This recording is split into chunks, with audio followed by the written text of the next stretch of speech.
up? What up? How y'all doing? So we got some special guests tonight, but of course my lovely co-host Monica, as always, and I got Mr. Scott and Derek, man. And these cats are, if y'all missed the Labor Day show, these cats are gas station family and horror aficionados. So when we get to the movie section, the Friday the 13th franchise part, they're gonna have more info, especially when it comes to names, because I don't remember names. So they'll be here to school us all on that. So anyway, how's everybody doing? Monica, you first.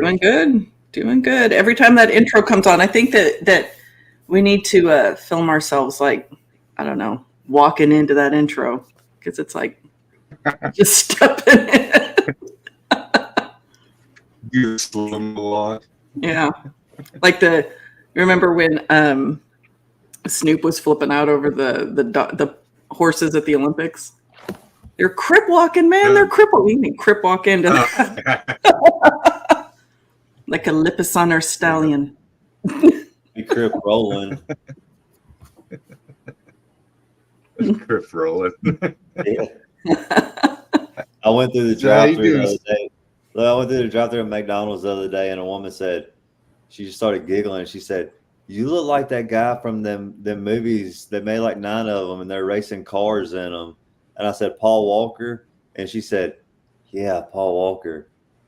And I told my wife, and then she told her friends, and one of the guys that works with her said, "Shouldn't it be a Paul Roller?" Is that a joke, lady?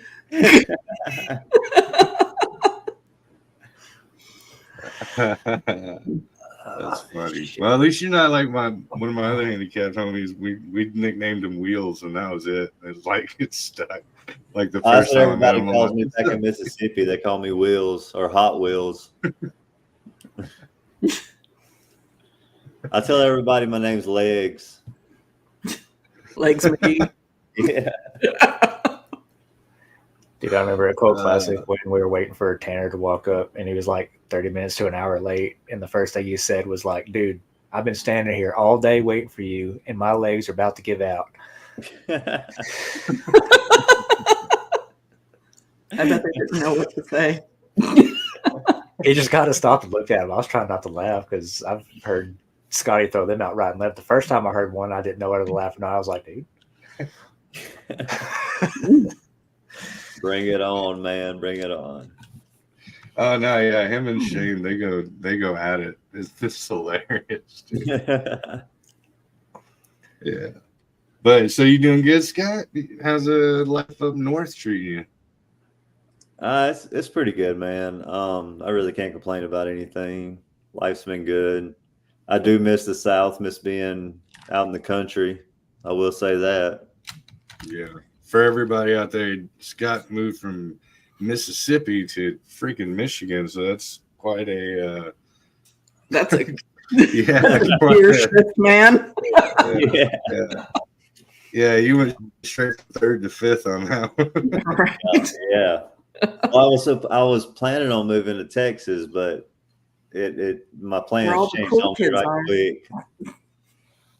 Well, I'm right behind you, buddy. I'll be there October 4th. So how you doing? Get up here, man. I can't wait. How you doing, Derek? I know you're fixing to do the big move from Texas on up to Michigan as well. Yeah, migration time. I'm just ready to get the move and the drive over with, so I'm not as stressed out anymore. But about as good as I can be. That baby keeps me on my toes, so he keeps me smiling. There you go. How old? There you go. He is 10 months old. Ooh, that's a good age. He's a baby. He's like perfect age to like hold, and they kind of still snuggle, and they're not running away. And oh, he's crawling and standing up, so he's almost to walking, and he'll be gone once he's doing that. And they're not flushing things down the toilet yet. No, but he's opening drawers and cabinets though if he can reach them. He'll pick up something and just throw the shit right on the floor and then look at me. I'm like, dude, I ain't picking that shit up. You're cleaning up after me.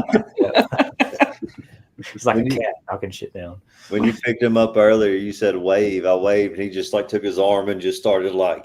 Yeah, he did that to. Well, I was feeding him earlier before you hopped in, and he was waving at Breezy too. Yep.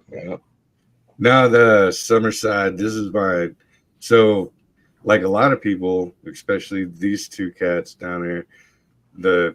Everyone who ever first met me doesn't know Breezy with glasses. They always know Breezy with the white owls and the white gold grill with the fangs in it. So that's like, it was my normal look for about 20 something freaking years of my life. So the Breezy that y'all know and see with the glasses is like, for these cats, they're like, that's Mr. Breezy. It's off the job. Yeah, that's Mr. Breezy. But yeah.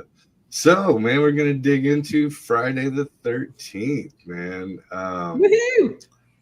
Yeah. We're going to start with the lore around it and what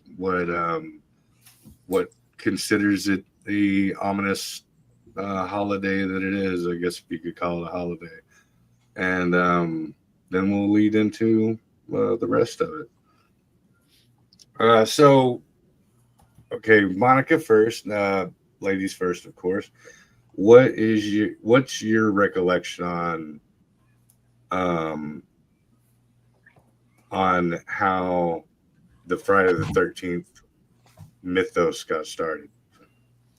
So my recollection, at least because I haven't looked into it too terribly much, but I did look into the Templars because it was an interesting thing for me because my husband, some of you know, was a film guy, and he spent a lot of time in Malta doing a documentary about the Templars. So I was just kind of looking into them. And that's how I found out that's how the Friday the 13th, like being unlucky, came about, because one of the popes, you know, after the Crusades, after they did their part, felt that they had too much power. And so what does the Pope want to do? He wants to strip the thread.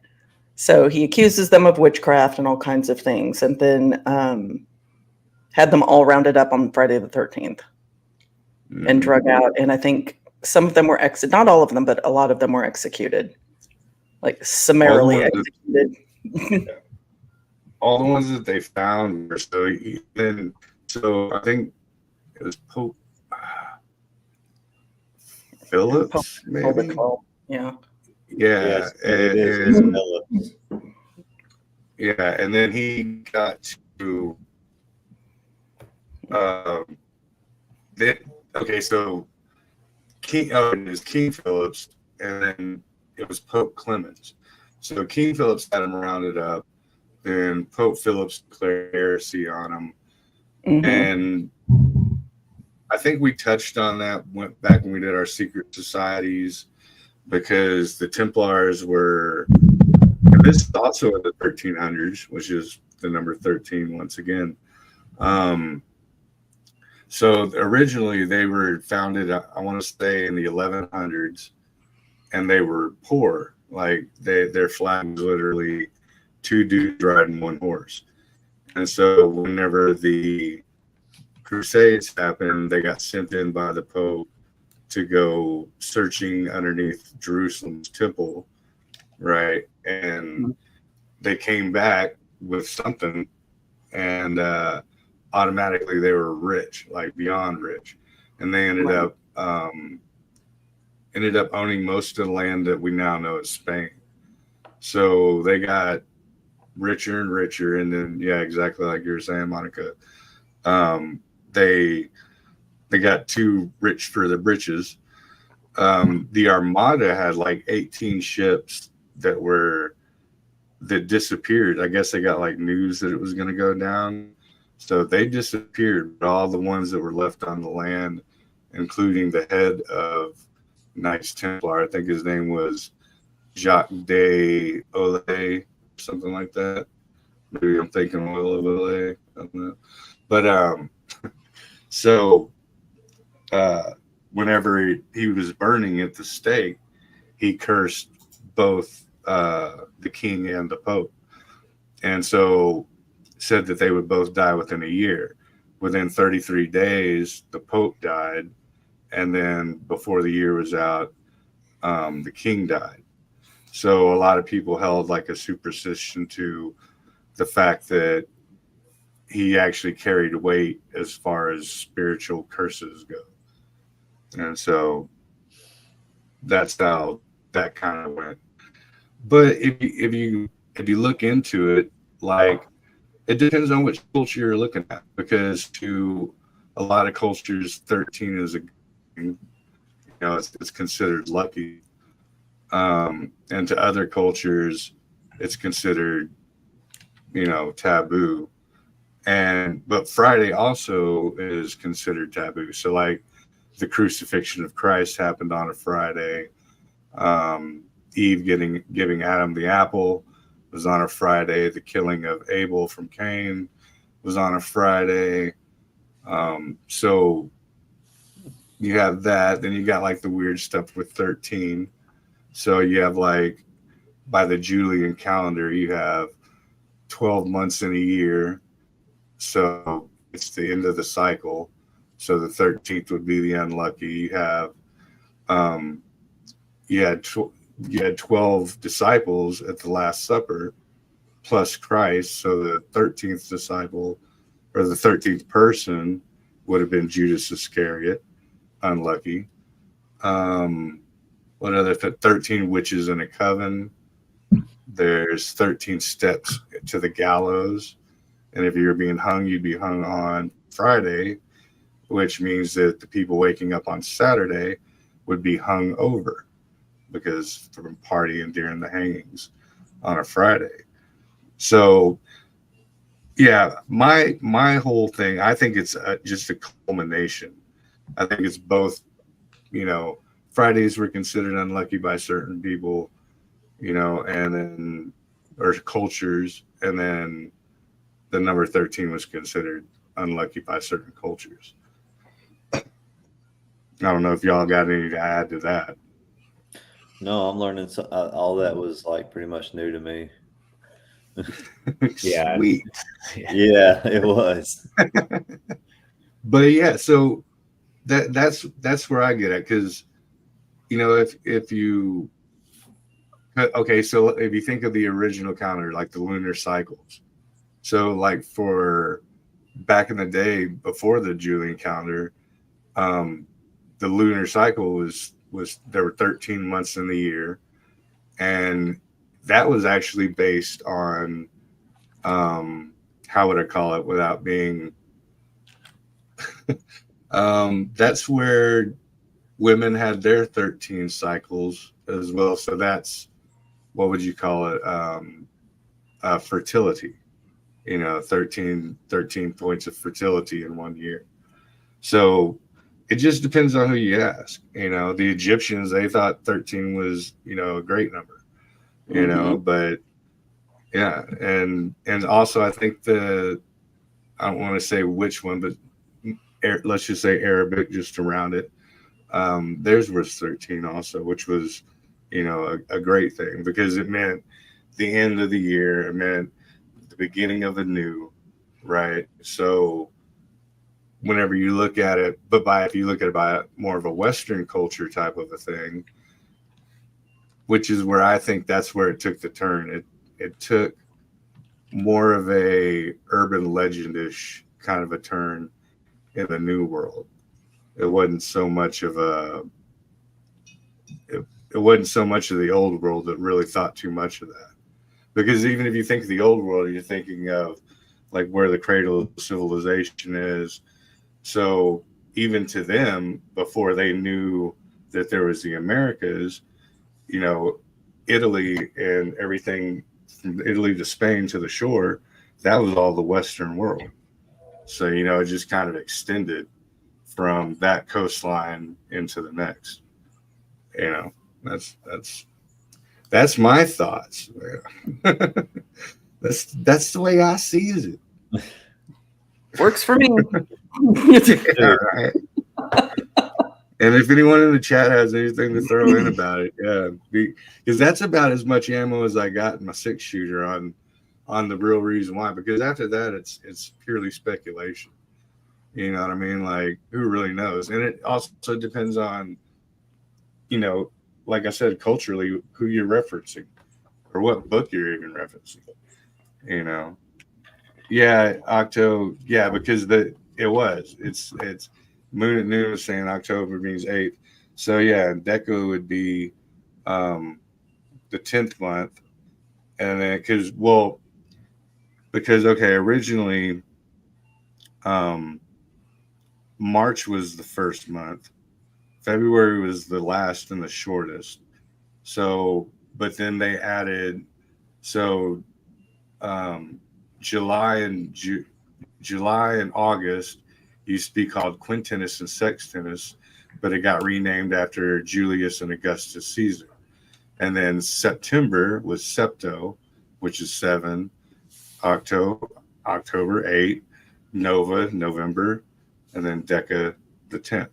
So it was, it got switched up by hierarchies and empires that reigned and changed the original calendar into the Julian calendar.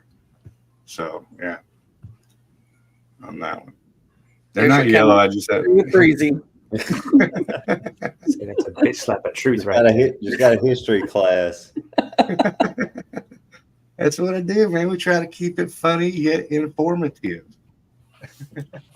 I don't know, but from what I was reading right here, the Knights Templar, that was in some pretty freaky stuff, man. I don't believe that. I don't either. Yeah, the Knights Templar. I said it was a setup. I don't believe that. I mean, I think so. They were people that accompanied pilgrims, right? During the Crusades, they were there on behalf of the church. They were just villainized because they got way too powerful, and some people didn't like it, so they took their toys and went home. Yep, exactly. I got some stuff to read up on because I had never heard of none of this. So yeah, the Knights Templar, they were actually one of the first orders to be considered both warrior and monk. So they were like, I guess you could say, religious warriors. So they weren't really about that life as far as all the negative publicity that they got. They were just trying to actually, do right. And yeah, like I said, anytime you go against the church, or even if you start competing with the bank account of the church, especially the bank account. Yeah, and actually, that's another fun fact too. Is they were one of the first to create an actual banking system. So, because whenever you'd go from one part into the Middle East, they would have a Templar bank. And so you could drop all your gold off where it's safe, and you could travel through the Badlands, and you'd have a receipt. You get to the other side, and you give it to the Templar bank, and they'd give you that much gold back. So in kind of a way, they're the very first banking system. Yeah. That's what's up. Never knew that. Yeah. At least that's how I learned it. I mean, and the way I go with all of it, and everybody who listens to the show knows this. It's like that's what I subscribe to, or that's what I quote unquote know. But I wasn't there, so I don't know. Like I don't know. I can go, that make like you said, that makes sense. But do I actually know? Nah. Not at all. Because I wasn't there. I think you were there, Joe. I think you were there. I might have been. You might have been there and been reincarnated. No, I think he was there. Oh, Joe is got the vampire eyes. He was there. So that's his real look. He was there. Yeah, just like what? that Interview with Nicholas. a vampire. Look with your vampire eyes. The statues were moving. Like I said when I was on shrooms. You're just tripping, dude. I You was got a looking with vampire my get up. vampire eye. But Quit yeah, licking so toads in the cemetery. snozberries taste like snozberries. Snozberries. You guys like Mexico? that's what I was fixing to say. You boys like Mexico? Woo! Candy bars. Meow. You should stop this right meow. Right, meow. Gotta be serious meow. He said, So At least he wasn't feeding the geese. well, there was this one time. Do you guys remember what was it? The nature one. It was the fake nature one. We were just talking about that. Derek was just talking Strange about Wilderness. Strange Wilderness. Yeah, I love we were just Strange talking about Wilderness. Man, I got drunk as hell and went in and watched that for the first time. I'm pretty sure the people around me did not appreciate that because I was laughing so hard and I did not care. Dude, yeah. I was telling Derek that the shark part, dude, I almost peed my freaking pants, dude. I laughed so hard. Yup. Goblin sharks. Yeah. The turkey scene is what Yeah. What are you doing to our turkey? He said, Doc, the nurse is fucking hot. Or when the canister lets go and oh man. Looks like we got fog rolling in. Nitrous canister. It's not fog. Okay, it's fine now. All right, sorry. All right, so I guess, that being said about what we think about the lore of Friday the 13th, brings us into the franchise, which is my personal, I'd say, if not my number one. I mean, I named my firstborn son Jason, and my secondborn son was born on Friday the 13th, which Sweet. I don't think was a coincidence because that Jason was my go-to when I was a kid.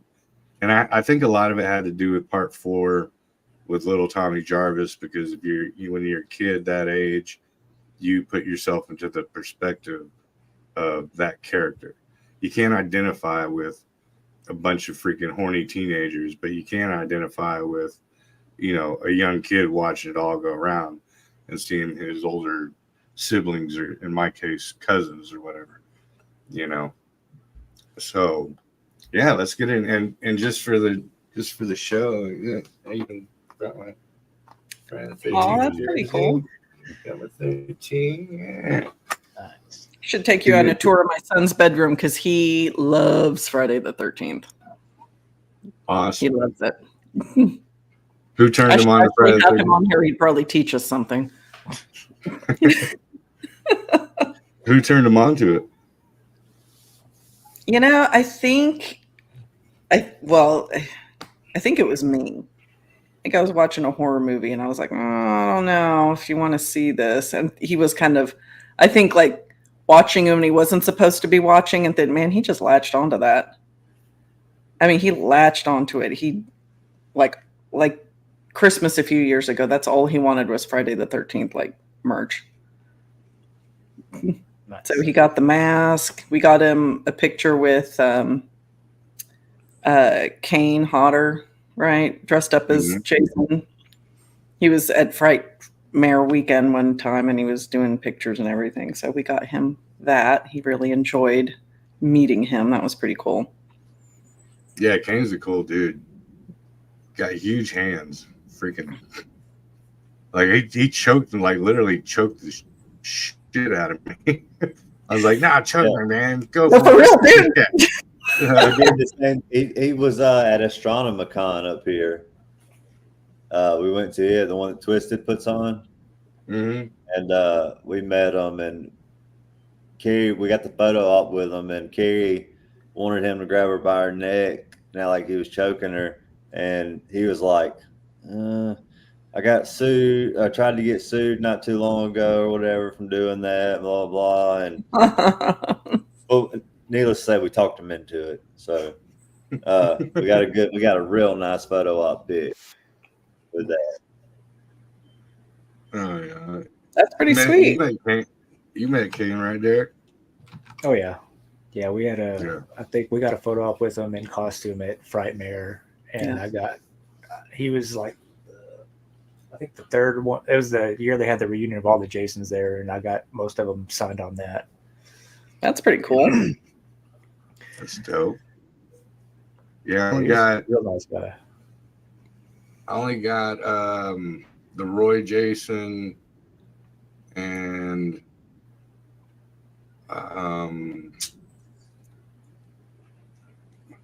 what's his name? Freaking the one who played Michael Myers and Jason, and plays the Jack Link's beef jerky Sasquatch dude. Isn't he Doug Jones at or whatever his the name is? thing? Is he at Malapalooza? Yeah, he's gonna be at Malapalooza. Yeah. Okay. Yeah. I forgot his Douglas freaking Tate. name. And I was Texas. Douglas Tate, yep. Yeah. And TJ Graham from Part 6. Yeah. Yeah, CJ, me and Carrie met him at the Cult Classic in Louisiana. Oh, Baton Rouge. Yeah, in Baton Rouge. He hooked us up with a machete and signed it. It's pretty sweet. Heck yeah. That's dope. He was super cool, man. I really enjoyed hanging out and talking with him. Yeah, I got. Yeah, I I mean, ended up getting Steve Good. Nash on there, and he busted my nuts because I guess by the time I got to him, he had like a little spot. And he's like, "What am I doing with this little space right here?" I'm like, "Oh, sorry, man." he was fucking with me, but like it made me nervous. I was like, "Oh man, I pissed him off." I'll get over who it. now? Steve Bash. Steve Dash, part 2. Oh, okay. I dig it. Okay, so that brings the question to the head. So we'll start with Monica and then Scott, then Derek. Favorite Friday the 13th movie out of the entire franchise, and we'll include the Jason versus Freddy as well as the reboot. Okay, so entertainment value versus spooky value. Because I got 2. So spooky time is part 2. That still kind of freaks me out when I watch it. If I watch it in the dark. So entertainment value is Jason Takes Manhattan. Don't come for me.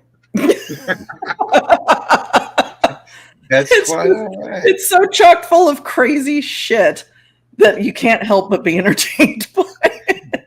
Just insane scenarios. Okay, so if you could pick your favorite kill from each one of those, what would it be? Oh, from part 2. I'm trying to remember. I don't remember the kills as much as I remember. So the part that freaked me out the most was, okay, so we've got the 2 characters. We've got the camp head and then one of his counselors, right? And pretty much everybody's been wiped out at this point. It's just the 2 of them. And they're coming down the staircase into a dark living room. And she's like, you can't see anything because it's all in shadows, right? There's some light coming in from the outside. But she's like kind of hiding behind him. And she says, forget his name, whoever, there's somebody in this room. There's somebody in this room with us. And he just like pops out of the dark, like the dark corner where he was laying in wait. But she could sense him. And I was like, oh, I can relate to that. So that's what kind of freaked me out about that one. Okay. So not really a kill, but that's the scene that got me. That's the scene that got you. Okay, so yeah. What about Manhattan?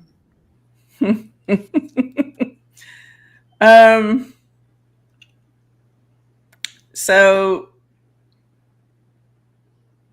it's all just it's so batshit. The whole thing is.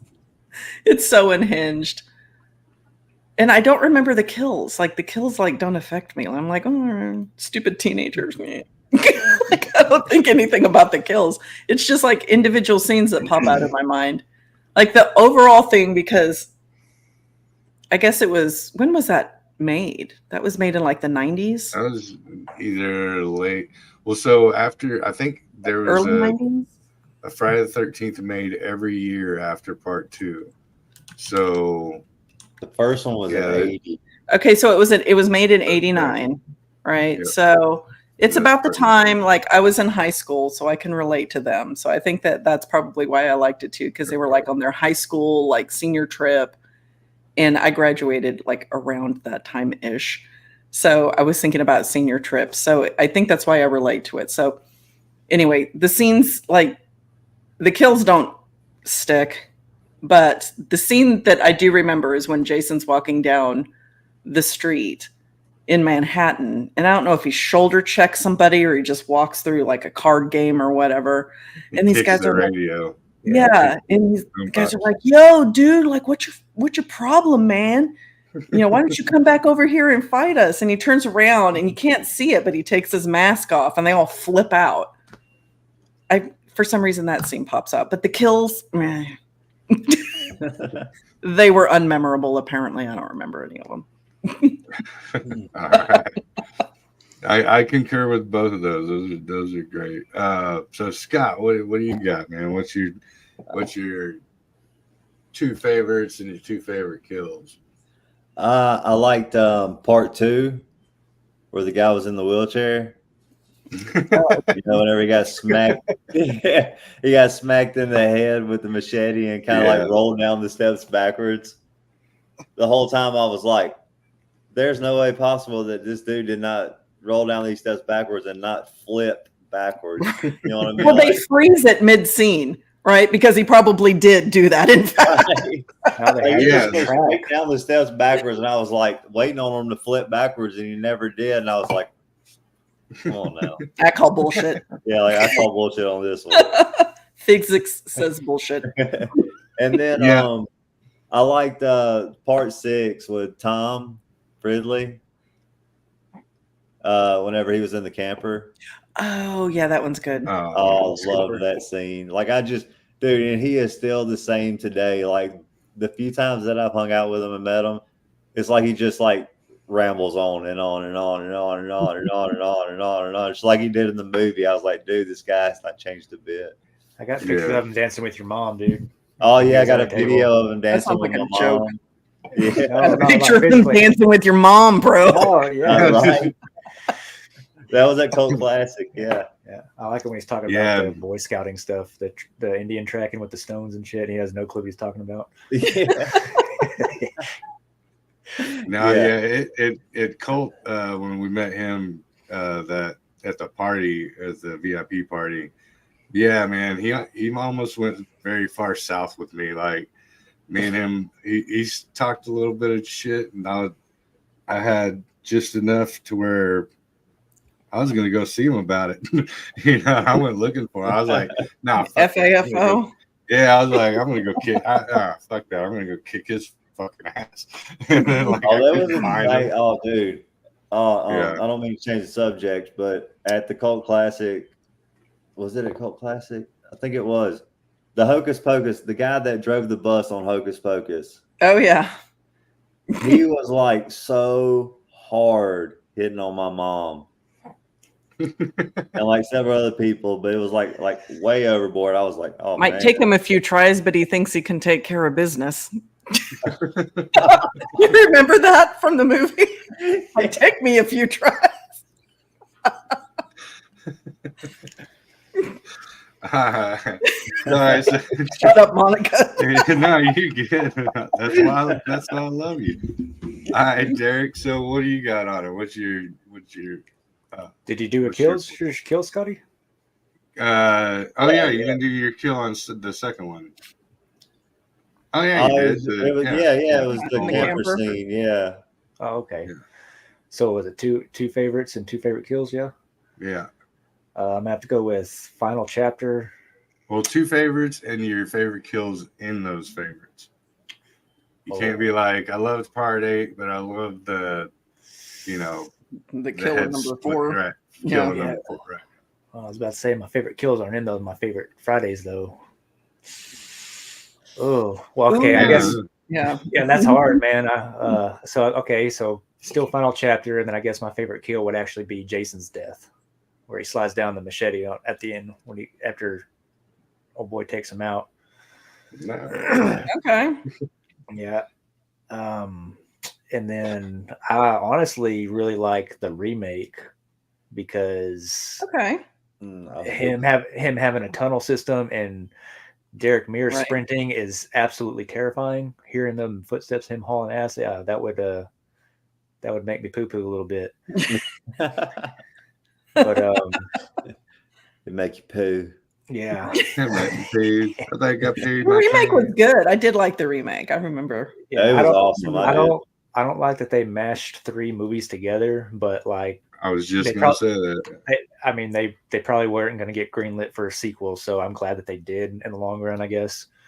Right. I think Derek Mears needs another one. It was really good. Like he was actually kind of scary compared to how much I've already seen before that came out. Mm-hmm.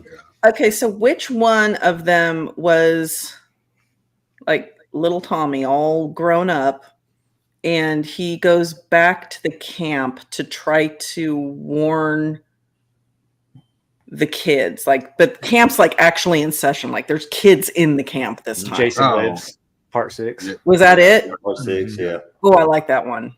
I do like that. That's one I tell people to watch because it doesn't have any like bad parts in it. Like my nephew that's getting into it, his parents don't let him watch anything with nudity or whatever. So like that's the only one that he could watch out of all of them. Right. And that's one with CJ too, and CJ did really good. Yeah. It's basically I just remember him walking down, like he goes into the cabin and the kids are all asleep in the bunks and he just walks right down the middle. And I was like, that's terrifying as a parent, and I can put myself in the position of the child because I remember going to camp as a kid.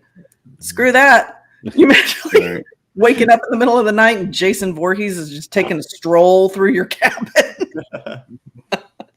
Well, see, that was the one that solidified to me that Jason was cool with kids because he was once a kid, or quote unquote. When at that point you think he died as a kid, you didn't think that he was just a wrong turn kind of a dude that was orphaned in the woods, So I remember when I was a kid in 2nd grade, I had my very first and only Jason versus Freddy dream, and like Freddy's a child killer, so he was chasing me, and I saw Jason in front of me, and I like did like a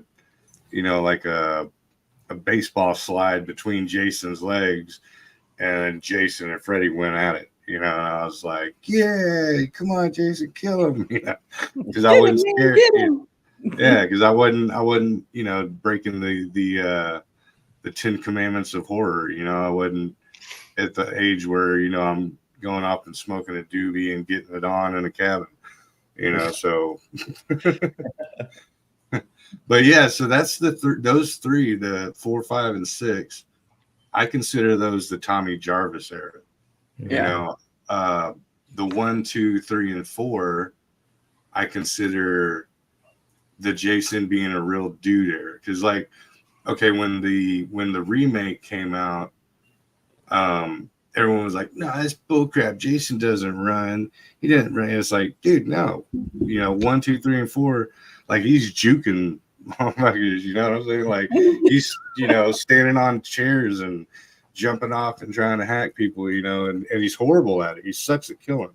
He misses half the time. Like literally, if you go back and rewatch him, he's like constantly missing. Well, we can't all be like perfect at it when we're starting out, man. Like practice makes perfect. Like you got to hone his skill. Yeah, you don't just go in and kill somebody for the first time and get it perfect. Yeah. Got to practice. Got to dedication. Hell, one of the best parts in 4 is where he just bursts through the door, obviously coming from a full sprint. That's one of my favorite parts of it too. Yeah, when she makes it to the end, she's like, lock the door. He just that's gonna work. Kool-Aid man's through it. We can't forget old Corey Feldman. Yeah. With his crazy haircut. Yes. Obnoxious. So that's another thing, like, where Jason was trying to relate, right? So in part 2, old girl like puts on mom's nasty ass sweater and pretends to be his mommy to stop him, and then little Tommy like gives himself a little haircut there, trying to look like him, like, it's me, it's you. Yeah. Little psychological warfare from a child. It was so crazy that he always wanted to keep his mom's head. Well, I mean, you got to worship something. Yeah, you gotta have some kind of that would just make me sadder. But the body's cumbersome. Like, you can't like hold the whole body around. The head's portable. Like, you got to pick up and move shacks in the woods. It's easier to tote the head. Maybe the smell got too bad. Right? Yeah. Got rid of the body, kept the head. Smells a lot less horrible than the entire, carcass. The rest of the carcass. Yeah. But no, I mean, if you got to think about it though. But if anything would be a good motivation of revenge, staring at that shrine every day sure as hell would be. Yeah, absolutely. You're right. Yeah. Like, I'm gonna kill all these fucks. Sons of bitches. Sons of bitches. The very first I guess, I don't know if it would be of Jason, but the very first scene that has Jason in it is just the footprint, or I mean, not the footprint, but his boot going through the puddle when he's on his way to kill Alice in the very beginning in the intro. That's the only female that ever played Jason. Really? Because the dude couldn't. He was like hungover or didn't show up on time or something. That's why it's just like the shins down, kind of showing it. Yeah, that's why. Seems like it was at night, and it would have been easy to make it to that set. So, I mean, I guess they could have been inside of a studio. Was it that? No, that was in that was a night shot. Yeah, that was a night shot, and it was in, I forget the name, like Havenport, New Jersey, or something like that. Yeah, that's a good one. Okay, so, which one is the one where he starts possessing people? Because that was about the stupidest one. Was Jason Goes to Hell. Yeah, I was not a fan of that one. I couldn't get into it. Didn't the coroner eat his heart and turn into Jason? Something. Yeah. What possessed him to do that in the first place? Like, you know what? I just want to eat the heart. It'd be great. He's all slimy and nasty. I think it'd be a good idea to dig his heart out and take a bite. It's worth watching towards the end to see the Freddy's glove come up and grab his mask. Yeah. Oh, dude. That's Kane Hodder playing the Freddy, or has the Freddy hand. So technically he was Freddy for a little bit. Okay. Right. Oh. Well, yeah, because he played in that. If you take that, for instance, he played Freddy, Leatherface, and Jason. But also in Jason Goes to Hell, Kane Hodder plays 3 parts. So he plays the glove, he plays Jason, and he plays the security guard at the he's corner. A great big pussy. Yeah, he's a great. Yeah. So, okay, this isn't Friday the 13th, but Kane played BTK, right?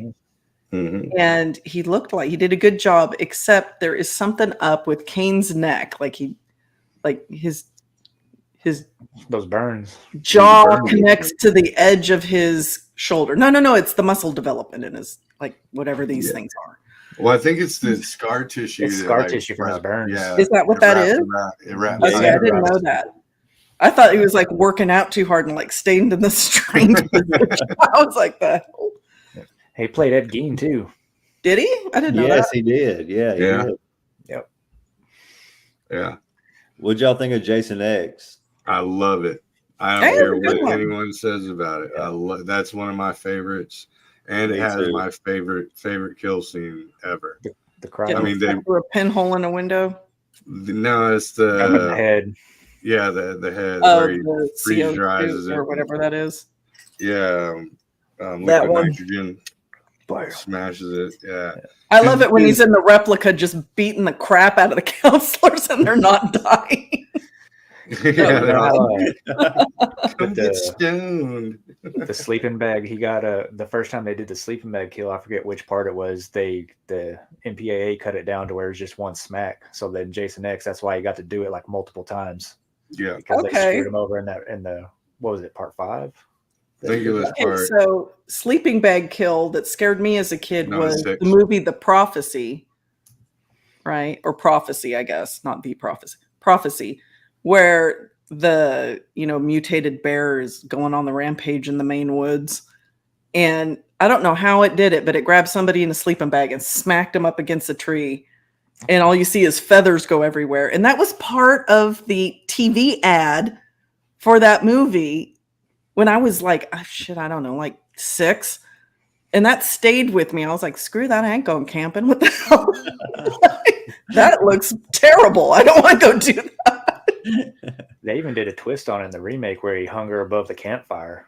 Yeah. Oh, dude, That's that right. was brutal. Yeah.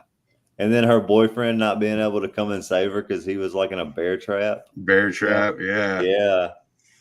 Yeah, the remake doesn't get enough respect as it deserves. It was pretty Dude, good. I thought the remake was awesome. CA, my wife, she loves it. That's one of her favorites. Dude, it's crazy too, because when I was a kid, I loved Friday the 13th so much. I watched it all the time, like religiously. And that was one reoccurring dream that I always had. And when I saw the remake where he's going through the tunnels, when I was a kid, when I dream about it, he had a treetop system, like almost like tree houses connected. And and I'd be running, I'd be like, how the hell, and I'd remember running and going, no, Breezy, look up. And I'd look up, and sure enough, like he's running along the top of me. And then when I saw that and he's running along underneath, I was like, see, man,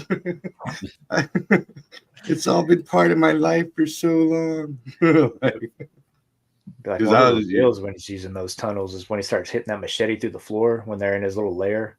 Oh, right. I was like, that shows how strong that motherfucker is too. Like, machetes are pretty flimsy, and he's like rocking them through the floor.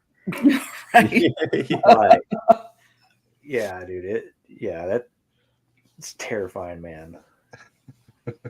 He's probably, I think he's the biggest one. He's bigger than Ken Kersinger. Derek Mears, I think he's like 7 foot something. I think he was the biggest Jason out of all of them. He's a big dude, man. Actually, I got okay. This is fucking funny. So, I bought in the early days of the gas station. I bought one of those life-size cutouts or cardboard cutout, of that Jason, right? The remake Jason. And so it's hard for me because this is all mirrored, so forgive me, but like my bed goes up against the head of my bed goes up against the wall. So I put that stand up like right,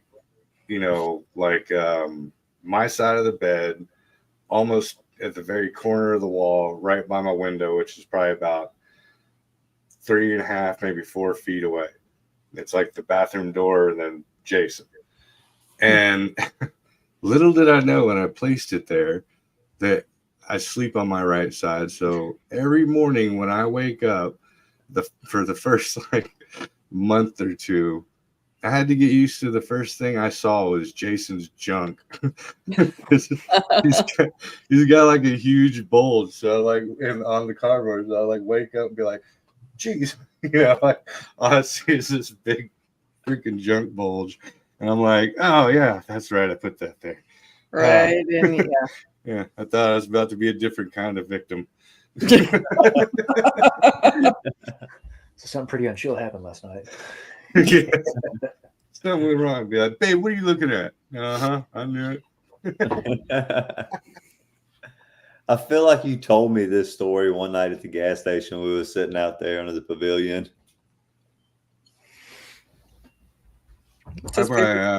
Jason's junk in his face.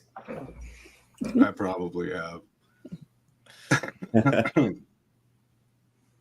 Yeah, there's a bunch of stories I've told at the gas station that are completely inappropriate for the channel. Yeah, absolutely.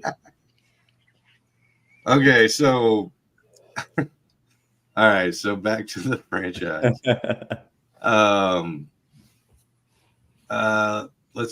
Okay, so this is okay. Besides Kane Hodder, favorite. Did I already do this one? Favorite Jason? Mm-mm.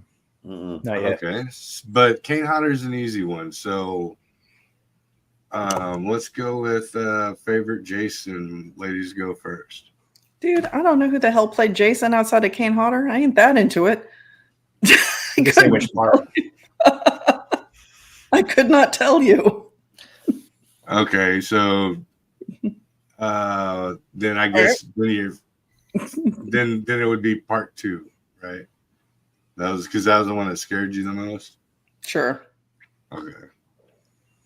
Like actually scared me, yeah. All right, so Scott. I liked CJ. Carrie, she likes Toby. Blah, blah, blah. Did I just say Toby? I mean Kane. Sorry, my bad. Kane. She likes Kane Hodder, and I like CJ. I mean, I like them both. Don't get me wrong, but CJ was my favorite. All right, Derek. I'm gonna go with Ted White from Part 4. Ted White. Yeah, Man, just stuff it like that. If you watch it again, that dude's hands are like fucking massive, and like the way he would kind of like the way he walked and carried himself, he was still like human, but like you could tell he was like throwed off type of deal. Like I don't know, it's plus he was like the sweetest dude out of all of them that I met. He looked like he was 90 when he was at Frightmare, but it was made a minute ago. So yeah. Well, yeah, I'd have to go with Ted White the same. I mean, Douglas Tate was a great Jason, but I think what my deciding factor about it would be is that, and it's not his fault. It's the directorial part of it is because it was like comedic. You know what I mean? So like when Jason rips the dude's arm off and he kind of like looks at it like, what the hell? Like I'm that strong, and he punches through the other dude. You know, so it's like, you know, Jason, he's more of a machine, so he wouldn't look at anything with like wonder. You know, if anything, he looks at you like, what, bitch? You know, like, you know, that's it. He's like Sloth in a Jason costume. Yeah, exactly. Yeah.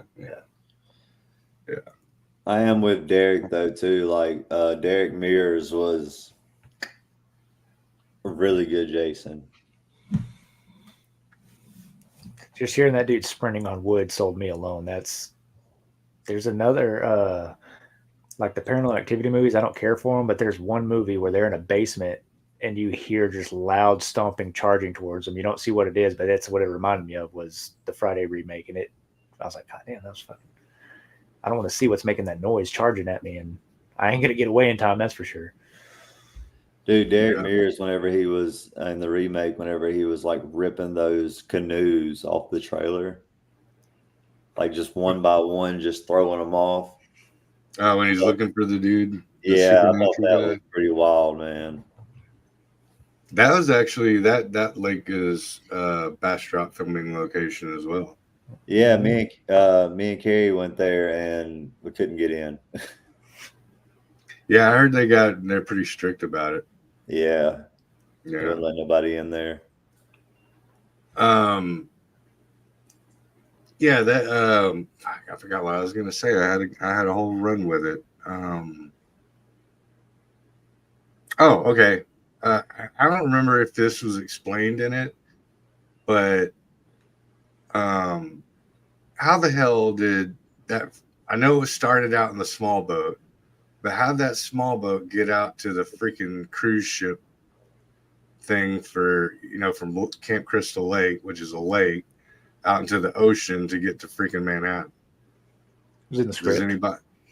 Yeah, well, yeah, but do y'all remember them putting any logic to that in the movie? Not at all. No. I'm pretty sure The I'm pretty lake. sure that movie went through like writing hell. So it's just like Sure. yeah, they're just like They're like, yeah, if that's what they're questioning. The lake. how they thought the EPA would allow them to flood the sewers with toxic waste every night. Well, they didn't even get to use the boat that they were originally planning to use either. They had to that boat that they used was like last second, so they had to like film it to make it seem like it was way bigger than it was. It was supposed to be Which like one? an actual The cruise boat or whatever? Mm-hmm. Yeah, I mean, so yeah, they're supposed to be on this giant boat, and it's like 10 people. Like you're taking 10 people to Manhattan on some like cruise ship, essentially. Yeah, and it was 10 like kids. it was like a school field trip kind of thing, or like right, because the one dude that they cut his scene out, which he was really upset about because he was let's say excited in the britches, but he actually took offense to it. I remember if you watch what is it? His name was Jason. It's like 4-hour freaking documentary. But yeah, he talks about that. But because he was like the principal, I guess, or whatever, or the dean, or no, because they were still in high school, right? It was their senior trip. They had just graduated, I think. So, yeah, he was like, he was either a teacher or chaperone. Yeah. Because the chick was like, "Can I get an A?" Blah blah blah, and like trying to seduce him. Not trying. They say that Crystal Lake had a small creek lead off of it that went into the ocean. That's how they got from the lake to the ocean. Creek big enough to fit a cruise ship. Yeah. Well, he rode the little boat where rivers canoed it. River. Well, there was because the first two kills was the chick and the dude in the small boat, but then that means that a very well dead, Jason that had just come up from being re-drowned and sunken into Camp Crystal Lake, figuring out how to navigate a small boat into up through the streams or whatever into the creeks. Yeah. All right. Yeah. But it was fun. From the dead and killed them, taught him how to do it. I dragged him in the water at the end of it. Part 7. Yeah, it was a fun one though. I remember just like Leatherface Part 3, Jason Takes Manhattan. I went and mowed a bunch of yards and had like 5 or 6 of my buddies from the neighborhood. We all jumped in the back of my pop's truck and I paid for everybody to go watch freaking Jason Takes Manhattan. So it was still a good time. But now that I look back on it, it was probably one of the worst. So this connects to last night's talk when we were talking about Lovecraft. So in part 9, Jason Goes to Hell, the Necronomicon appears. And so it insinuates the fact, which is argued by a lot of horror fans, of whether Jason is a zombie or a deadite. Y'all know this one? I have not heard that, but that's a good one. Yeah. A comic of Freddy versus Jason versus Ash. Yeah. And then there's the Freddy versus Jason versus Ash. Yeah. But yeah, when you look at whenever he's at what I guess his sister's house, when they're talking about the dagger, there's like a whole, picture of the Necronomicon from Evil Dead in there. I'm gonna have to go back and watch that. Just Google the image. You're like, don't bother.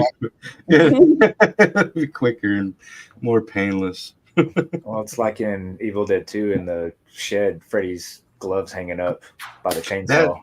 That's right. I forgot about that. Okay. Yeah. I definitely need to watch the Evil Dead series again. Because it's been a minute. It's been a minute.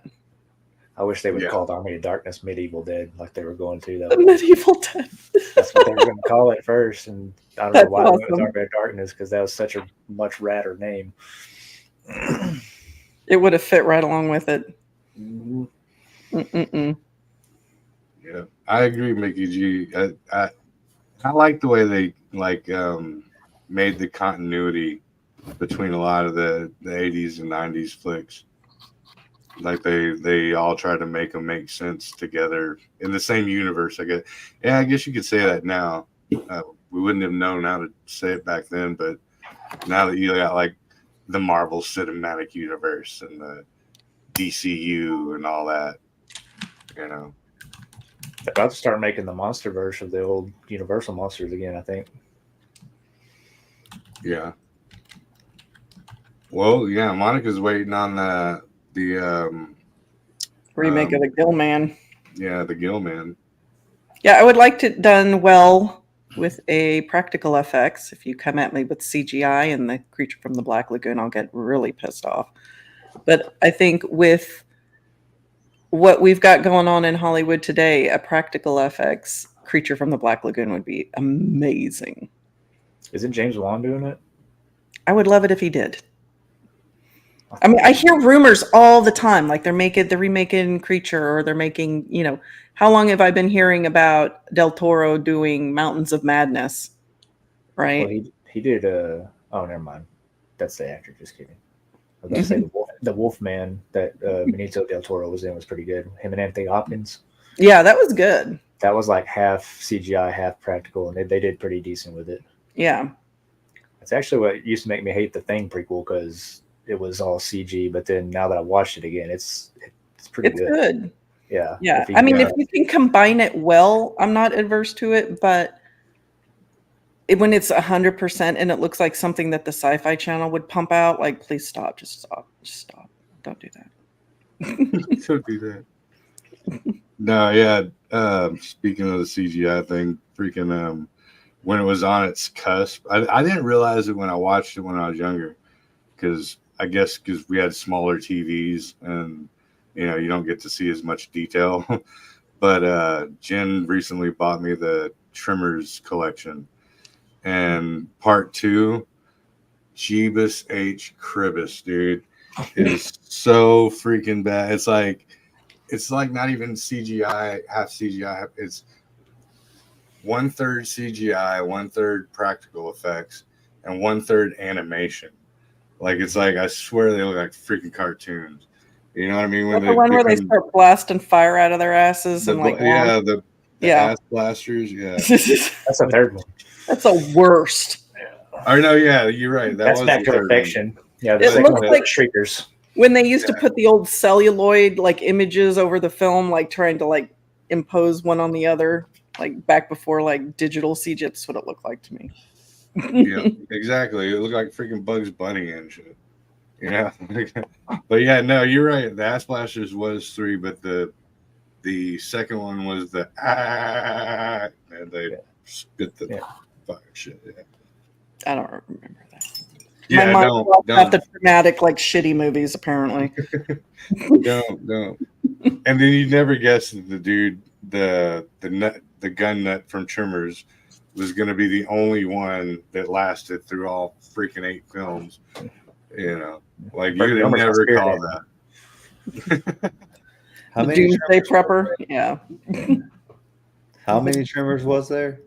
7. In the collection I got, there's 7, but I heard they made another one. I didn't watch after the second one. Because 6 is supposed to be like in Antarctica, winter, but it's literally just the desert with a filter on it, and it's the worst one. And then 7 was like Shrieker Island. It's got Napoleon Dynamite in it.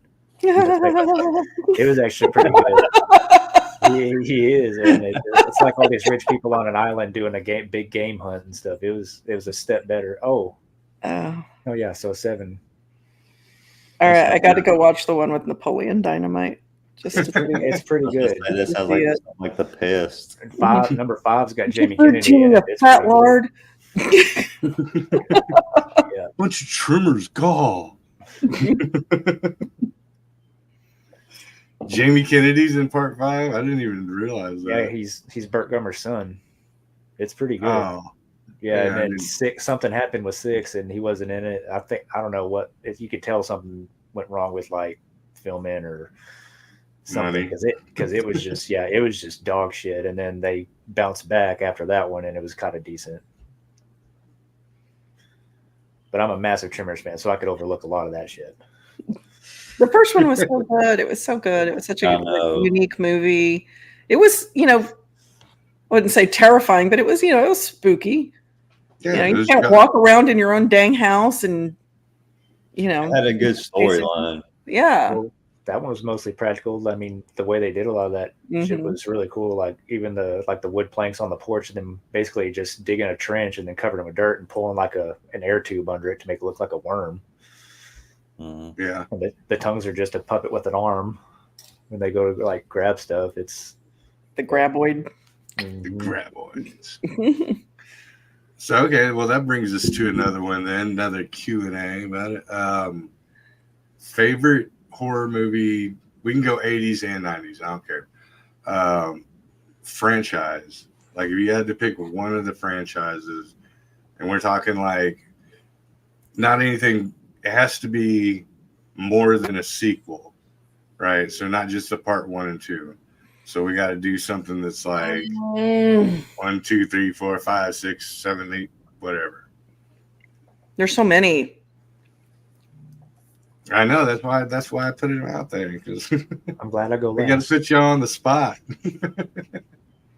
That's where you do a shot. You're like, hold on, let me think about this for a second. Man, I'm drinking coffee. Hold on, I got to go get my liquor. Hold on. Okay. Favorite? Do I have to like the entire franchise, or can the first movie be like the one that I like, and maybe I like 1 or 2 after that? But you can do. Yeah, go for it. Whatever you. One of my favorite movies from the 80s, which is a huge franchise, and most of the movies are like sequels are stupid as hell. But for some reason, I like number 5 a lot. In the Castle is The Howling. Obviously, I love the first one. The second one's okay. The second one isn't spooky, but there's something about that shitty techno rock in the beginning, like when they're in like the underground party scene. There's something about the bass and that dude's voice that like it gives me the will, like it gives me the heebie-jeebies. I can't deal with it. The music does. Movie doesn't, but the music does. Dude, that's true. Like if you go on YouTube, you can watch like movies, but with a different soundtrack, and it's like yeah. I mean, the movie itself was stupid as shit, but it's that boom, boom, boom, boom, and then the guy, wow, like the screeching. It was the combination, because music does make the film. Ask Carpenter. Mm-hmm. And for whatever reason, I'm going to stick with, it's got to be the Howling franchise for me. And I like the first one, and I like the 5th one. It takes place in a castle. I don't even remember anything past 2. So there's so many, but one of them follows the book. So if you've ever read, and we all know Monica in her books, if you've read the books that they're based on, the movies don't have shit to do with the books. There's a werewolf and a chick and a husband. That's like as cohesive as it gets to the books.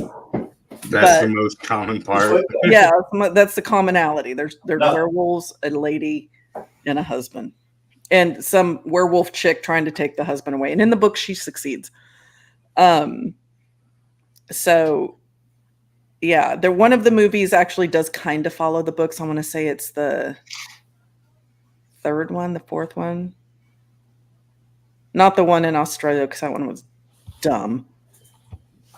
But, I know not this of which you speak. I'm flabbergasted. Yeah, got to read the books. You got to check out number 5, because it's decent for a 5th sequel. And then I'll try to figure out which one follows the book, and I'll let you know, because it follows it pretty well. While you're on Right. the howling subject, which werewolf transformation do you like better? You like the original Howling or American Werewolf in London? Mm. So, I got mine on it. okay, so I like the American Werewolf in London transformation better because they just went ape shit with the bladders.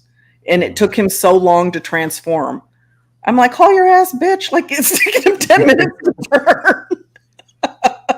I mean, and it is freaky, and I'm sure, for the time it was super, cool. Yeah. But it just like they went overboard on the bladder effects. Yeah, my one with that was because when I was a kid, right after that, that's when Michael Jackson did Thriller, and they used the same dude from American Werewolf in London to do the Michael Jackson Thriller piece. So Okay. and they were so close that I guess it resonated with me, to where I was like, it's basically the same movie, kind of a thing, or the same effects, But Right. But I mean, they showed more of it. Like, so what was cool about American Werewolf in London is like you saw the elongation, which I mean, granted you did in eventually in the Howling, but when he holds his hand up and you see it stretch out into a paw, I mean, that was just, it moved along a little faster and it was a little more interesting to see. Yeah. It wasn't just a lot of air bladders, like, puffing up. Like the beast within or whatever it was. But I will say that like when he like is transforming and he's like his claws are coming out of his fingers and he's like popping them, that freaks me out in the Howling. Because when I think of a werewolf, I think of the Howling werewolves. Yeah. Yeah, the big yoked up werewolf. That was a disappointment in American Werewolf, was because whenever it came down to it, he was like a blue healer. No, dude, I mean, I don't want to see that fucking thing either. But when I think of, it was huge. His head in American Werewolf in London is like giant. I don't want that coming at me. But when I think of a werewolf, that's more like, to me, the American Werewolf in London is more of like a traditional European werewolf, where the bipedal one is a little more modern. Yeah, werewolf. And it's what I think of. And of course, The Howling was filmed not far from where I grew up. So those redwoods is where I hung out as a kid. So that movie scared the shit out of me when I did see it. Because I was like, oh, that looks familiar. There's werewolves in the woods? I went camping there. Yeah, no, I'm good on that. What about you, Scott? My favorite is Texas Chainsaw. I know your favorite, but is that your favorite franchise? Not just movie, but franchise. Because you got probably. Because you got that and Halloween. Okay, I'll go with you on that. Because, what did you think of? This is a highly debated subject, but the newest renditions, the Rob Zombie ones? No, I'm talking Texas. Oh. The Leatherface, the prequel, and what they ended up calling the Belgium Chainsaw Massacre, which was, what did you think of those? What? I thought that was garbage. Did you, dude? I liked them both. And I love the fact that, and any of y'all that are my fans or subs or any that disagree with me, agree to disagree. I don't care. That's cool. Come at me, bro. But yeah, everybody should have their own opinion and Yeah. But no, I love the way that it was a clash between, the Gen Zers, the overly sensitive cast, like when they're in the bus and he's like recording, he's like, do something, man, you'll be canceled. Oh yeah. I was like, kill them all. kill Please. every single Take the whole bus off a cliff. take it out. I thought it was so like weird whenever Leatherface just like pops up out the sunflowers. He just like comes up out of the sunflowers. The Sally character was cringy as shit too. Yeah. Yeah. No, they but could've- I did like the scene though. I did like the scene when he was on the bus. Oh yeah. Yeah. It I was- thought that was a cool scene. Yeah. Yeah. No, yeah, they should have played like that Post Malone Sunflower song. Sunflower. That'd be great. Like when he cut through that pipe and that shit water fell on that girl. I was like, oh, this movie's all right now. Yeah. That's all right. Now we're getting cool. What about you, Derek? What's your favorite franchise? I guess as far as franchise go, I'll probably have to go with Nightmare on Elm Street, just because I always liked the way this, like in 4 and 5 especially, like the way the set designs were. They were just, I just wanted to kind of know how they did all of it, and just it was always something different throughout the whole movie. Instead of one setting, kind of like everyone had their different dreams, like the Roach Motel. I think that was in 5 or where That was 3, or no, that was 4. That's 4. Yeah, that's 4. But yeah, like 3, 4, and 5, they really went. Yeah, and especially New Nightmare too. Like he was like vicious, and like the kid's dream at the end where she's trying to save him. Like all the set of that looked awesome. Yeah. No, that's what Monica calls what is it called? What do you call it? What is it?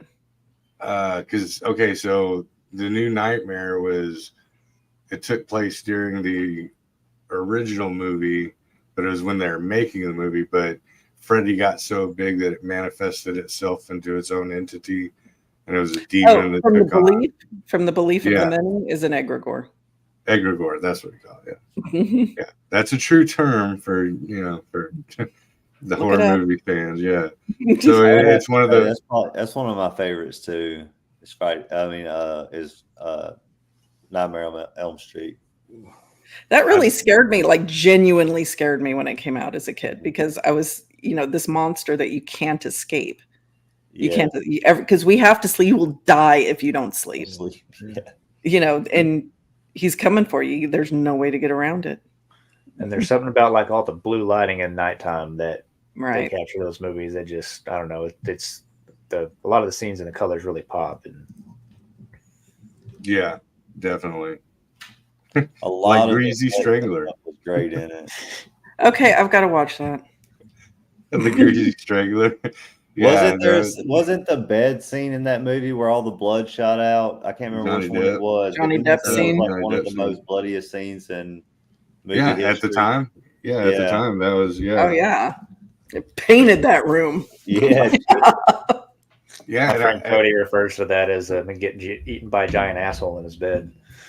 Which one was it, Derek, where the bed, like Freddy versus Jason? That's Freddy versus Jason. Yeah. Jason where he smashed it in half. Yeah.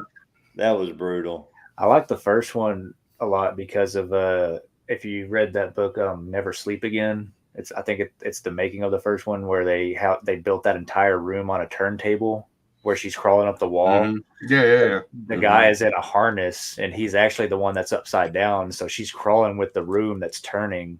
And like Wes Craven had to like stick his head in and like let her know which way it was up because she was so discombobulated. Disoriented. Discombobulated. My leg. Yeah. No, I gotta agree. Like as far as franchises go, like because I and huge fan of Friday the 13th. Just probably one of my favorite antagonists. But the way that the Nightmare on Elm Street series kept going and the way it was colorful, like especially like when they started doing like 4 and 5, whenever they would like build the little house and and then you had the continuous the 1, 2 Freddy's coming for you chant, right. The colors that kicked in, how everything stayed kind of timeless, but still moved, still stayed modern. I mean, like you could be like, you know, remember the comic book scene, like the Super Freddy, you know, The like, power glove. yeah, but that was cool because that, you know, you had, you know, you knew you had homies that had a power glove back then. So you're like, yeah.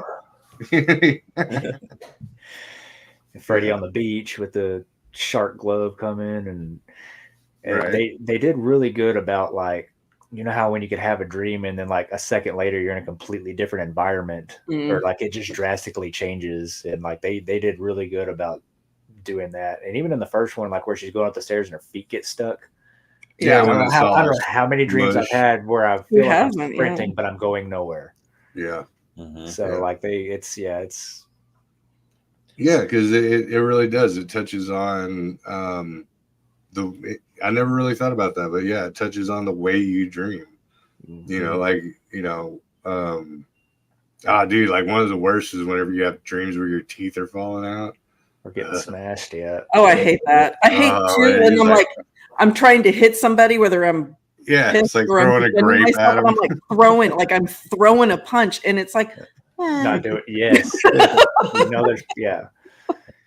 And another one that like people really kind of shit on part 2 a lot, but the whole barbecue, like the pool party scene, is where he comes into the real world, pops up out of the ground, and just starts like murking everybody. Dude, it's pretty good, man. I thoroughly enjoy them.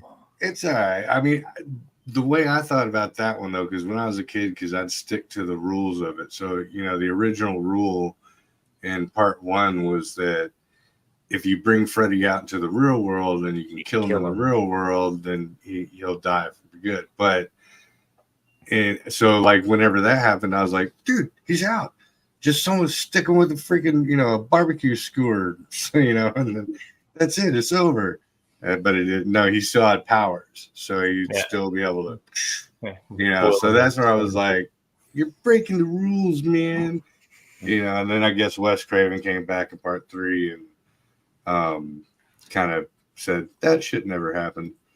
But yeah, but I think that resonated to people later on. Whenever, because that school bus scene, I think that resonated later to Trick or Treat. You know, because it brought that whole school bus factor back. Right. Trick or Treat is so good. It's such a good movie, and I just don't hear people talk about it enough. I love that movie. It is so I watch great. it. I own it. I watch it every Halloween. My son dressed up as Sam like 2 Halloweens ago. He's in the process of making a sequel. He's waiting for it to get greenlit. And Krampus was good too. I was upset that it was PG-13, but all the monsters in it was awesome. I love it. I mean, that had some great lines in it. I mean, it was spooky. I mean, Krampus is a spooky thing, and I like that it introduced this spooky anti-Santa to the world that not everybody knew about before, and now everybody knows what a Krampus is. Yeah, right. But you know, before that, I'd say it, and people are like, "The fuck are you talking about?" It's also one where the bad guy wins at the end because they're all in their own little world. He thinks he gets out, and he's not. Yeah. Now, the thing that threw me off about the Krampus flick was the actors, the casting, because like to me that's like having the 2 dudes that are from like what's the one dude from Step Brothers, and then the dude from Eat Shit, Derek. Anchorman. Yeah. It's the chicken of the cave. Like as soon as I saw those dudes, I'm like, it's like seeing Will Ferrell in a horror flick. I'm like, wait a minute. You know, like I comedy horror. I mean, let's be real. It was a comedy. It is. Yeah. You know? It just threw me off when I was like watching. I'm like, wait a minute, what's this dude doing? I thought this was supposed to be a horror flick. You know, like I love the aunt character. I love her. I love that actress. Like, she is so hilarious. And it's one of the lines that, I mean, because if you know me, you know I just quote random shit. Like, no context, just quote a random line from a movie out of nowhere. Yeah. And I love her line, like, I'm old enough to know when life's coming at me with its pants down.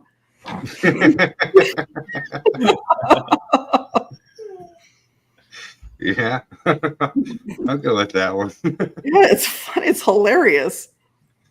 That's a good one. I always thought that the little Jack in the Box monster that's eating. It was kind of. I always thought that was a reference to Nightmare on Elm Street. Okay. Dream Warriors, where the Right. Freddy worm's trying to eat. Oh yeah, when Christy or whatever, Christine Yeah. or whatever in the very end. I never Yeah, thought Patricia. about that. I don't know if that's what it was, but it's what it reminded me of. Kristen. That was, yeah, and see though, yeah, okay, so yeah, let's go back on that. Like when you go from Dream Warriors into part 4, that's what Dream Master. Dream Master, right? Like you get to take the gang, or at least part of the gang, with you. You know what I mean? Like in any of the other franchises, really, you don't get to take like the heroes that you considered, you know, into the next movie. It's always either just the Scream Queen, or it basically restarts. You know what I mean? But that one you got to have Kincaid and Kristen and Joey all back in part 4 to start it. And, you know, they have, so you're dealing with familiarities or familiars, you know, that you identified with before. And now they're bringing them in and you're like, oh, okay, I know.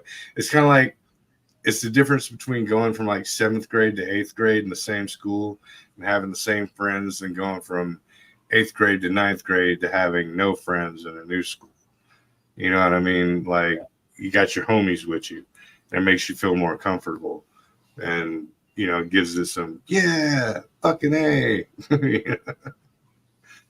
And yeah, when in part 3, whenever, or no, part 4, whenever Kincaid's a fucking A, dude, I said that for everything. Like that was my go-to for everything cool. I stopped saying rad. Man, I haven't heard rad in so long. Dude, I still say tubular. Tubular. Tubular. Tubular. That'd be a Monica thing because she's a Cali girl. It Tubular. was grody for a while. It was totally grody. Grody. Back in the 80s, like, oh, that's grody. Gag me with a spoon. Totally Never said that. That was like some bullshit made up crap. I said That's jazzed. You'd say jazzed a lot. You'd say bitchin'. Hella came out of the Bay Area. And trying to think what else we said back then. Rad, stoked. I still say stoked. I still say dude all the time. Did we already say Calabunga?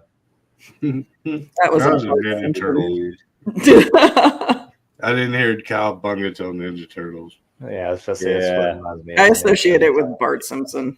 Oh yeah, that's true. What came out first? What came out first? Bart Simpson came out. Ninja Turtles was the 80s cartoon, late 80s. Well, Yeah, no, Simpsons came out in the 80s too. yeah, Simpsons came out in what, 89? Oh, I think they both came out about the same year, right? It was close. Unless I'm tripping. I mean, was there like a Ninja Turtle comic book or something that was before that? It's Well, probably- yeah, the comic book came out. But the comic books were dark. They weren't like kid. Yeah, they weren't so- kid oriented. usually are. No, I had the first one, the black and white one. Yeah. I bought it at the skateboard shop I used to buy my skateboards at. And I bought the first Ninja Turtles. It was black and white, and the foot soldiers, they weren't robots like in the cartoon, and they were killing people. But they all had the same black and white mask, so there wasn't no like differentiation upon blue mask was Leonardo and purple They're all was red masks, Donatello. supposed to be. Were they? Yeah, because they put it on the NES game, the cover of it, but then they were still the colors when you actually played it. And in one of the comics, one of the turtles gets their fucking face melted off, Nice. like full on. Yeah, I can't remember which one, but yeah, Yeah, I remember they were violent. Turtle suit. yeah. Yeah, I remember they were violent, man. And I sold that comic book for some freaking reason. But I wasn't a comic book collector, so it didn't I really. think I've only read maybe one comic book my whole life. Really? Yeah. I've read a few, but they were only the ones that counted. You know, like crossovers and stuff like that. And actually, one time, not to get off subject, but I went and we were cruising around the neighborhood. You know, I was like third or fourth grade. Yeah, third grade. And I think I had like $2 or $3 in my pocket. And we went to some house was throwing a garage sale. And I bought a luggage set that had, it was like what are those things? The Russian dolls. It was like the big luggage piece. Doll? Yeah. Well, yeah, the ones that was like the little one inside of the little one. Yeah. And so it was like a big luggage piece. Then inside of it was a medium, and inside of that one was a small. And I was like, oh, my mom will like this. So I bought it for like $2. And anybody can like be like, Breezy's full of crap. I don't care. I really don't give a shit. But when I got to the small one, as I got home, there was a Amazing Spider-Man #1. There was a Incredible Hulk #1, and a Kraken. Oh, and an Iron Man #1, and a Tiger's Eye ring that was like as big as my knuckle in third grade. Wow. And yeah, and they're worth like hundreds of thousands of dollars now. And I think I sold them for like $2 a piece at school. Like, yeah.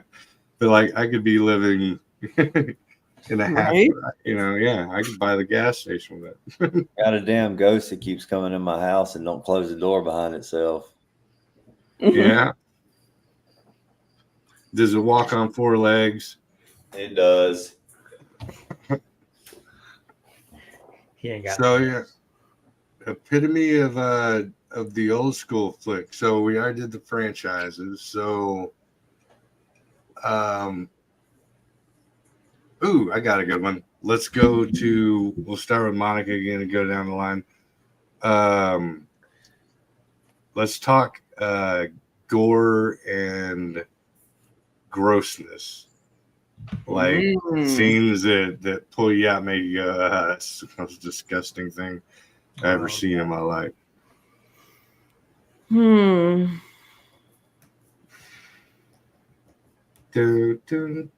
know, right? There's so many. There's so many horror movies from the 80s, and they were all like really freaking bloody. So you're gonna have to give me a minute because I'm gonna have to think about. Okay, then we'll go backwards. We'll start with Derek, and we'll move backwards. Dead Alive. Dead Alive. Yeah. Yeah, the lawnmower. Lawnmower scene. That and because I watched it really young, I definitely shouldn't have watched it at that age. But what made me kind of like almost not watch it is when like there's zombies that are fucking in it. Like you hear it before you see it, and I'm like, my Les is like, I don't know what that is, and then you see it, I'm like, yeah, dude, that's Dead Alive. And isn't that that's Peter Jackson? Yeah, fucking Lord of the Rings, man. That's tripped me out, dude. But yeah, him with picking up that lawnmower and just going through the whole deal, and for some reason, like the way the blood looked, it didn't look really real, but like it was just so much. Yeah. Well, the butt thing at the end was freaking the butt monster, whatever that was. Yeah, that was gnarly, man. All right, so Scott, what's yours? What's the? I think one of the most gnarliest horror scenes was in Hellraiser. Whenever he like hooks the hooks come out and they get like attached to his face and everything, and it like just stretches him out. Yeah, like I thought that was so gnarly. The skinless dude was fucked too. Like, Dude, Yeah. absolutely. I chew my fingernails and my fingers and shit, and sometimes like I'll get too much skin off of it, and it just burns. I can't imagine a whole body being like that. Oh god. Even worse. So yeah. What if you get some Yeah, salt? but yeah, that was gnarly, man. Yeah, all of Hellraiser freaked me out. Just the thought of those chains and hooks coming out of nowhere. Yeah. And just, like literally nowhere. And you're like, what, jacking around with a fucking box one day and like chains come and attack you? Oh, that's bullshit. Feel like we come to the empty world. I didn't intend for that. I'm not looking for hell. Why are you coming after me? Yeah. I was just trying to mess with. Man, I actually had a good idea for a like a grinder box that was like the Hellraiser piece. Oh, that'd be cool. But you had to know the puzzle to get to it. So if you're too toasted to do the puzzle, then you have no business. It's like the Kong toy and the peanut butter for dogs. That's a great idea. You need to patent that. It just got stolen on the internet. So. Oh. You just but I don't care. Yeah, I don't care. Yeah, so Hellraiser was definitely like super gory and gross, but the scene that like sticks in my mind, and it's not even technically 80s, it's more 70s because it is Texas Chainsaw Massacre. So when it's not even necessarily gory, like the thought of that happening to me is like, oh, is when he takes the girl and puts her on the meat hook while she's still alive, and I'm like, oh god, no. The thought of that. Oh, the absence of music makes that more effective too. Being on the meat hook and getting cut in half. Yeah. That's like a whole nother level. Yeah. Yeah. Start from the top and then work your way down. Yeah, please. Just don't start from the bottom. But that's what I thought. That's what one of the biggest ripoff I thought about the first Terrorizer, was Terrifier. Terrifier, yeah. Was he emulated that scene, straight up, and I was like, it's been done before. Yeah. Like, what was it, Derek, whenever he cut her in half? Oh, that's from Bone Tomahawk. Yeah. Oh, that's cut the dude in half? Yeah. Bone Tomahawk's fucking... so I think we talked about that one on Labor Day, but so a lot of, like we were talking about, a lot of the horror movies are, they're enhanced by the music. But like in the David Lynch world and stuff like that, like the absence of sound is one of the most terrifying things. And they don't just do like absence of sound; they put in just like that white noise or that air. Like all you hear is that. Background noise, right? And it's scary because that's what. And if you were in a real life situation, that's what you'd be hearing. You'd be hearing the ambient sounds, right? You're not going to hear a soundtrack to tell you when he's coming. Right. Yeah. What about the Poughkeepsie tapes? Oh, the Poughkeepsie tapes? Yeah. That was a good one. I'm not sure if I know what you're talking about, and I've heard of it, but I don't think I saw it. There's one of those tapes where like he's like messing with her, he's like whispering and doing something. I forget which tape. Is it a found footage kind of thing? Yeah. Okay. Yeah, but it's a movie. It's not like a. No, it's a movie. Okay. Yeah, no, it's a movie. It's a movie. Is it like VHS where it's a bunch of different things put together, or is it just found footage of like a continuous like threat? Like it's like a crime scene finding a whole bunch of tapes and they're reviewing them. Like it's like one killer's recorded all these murders and like the police find the tapes. Isn't that right, Scotty? It's been a while since. And they're watching it. That kind of reminds me of the serial killers that were operating like in Northern California, right? I'm trying to remember. I know one of them. So it was Leonard Lake and Charles Ng. Are you familiar with them? Yeah. Mm-hmm. So when they found the tapes of them.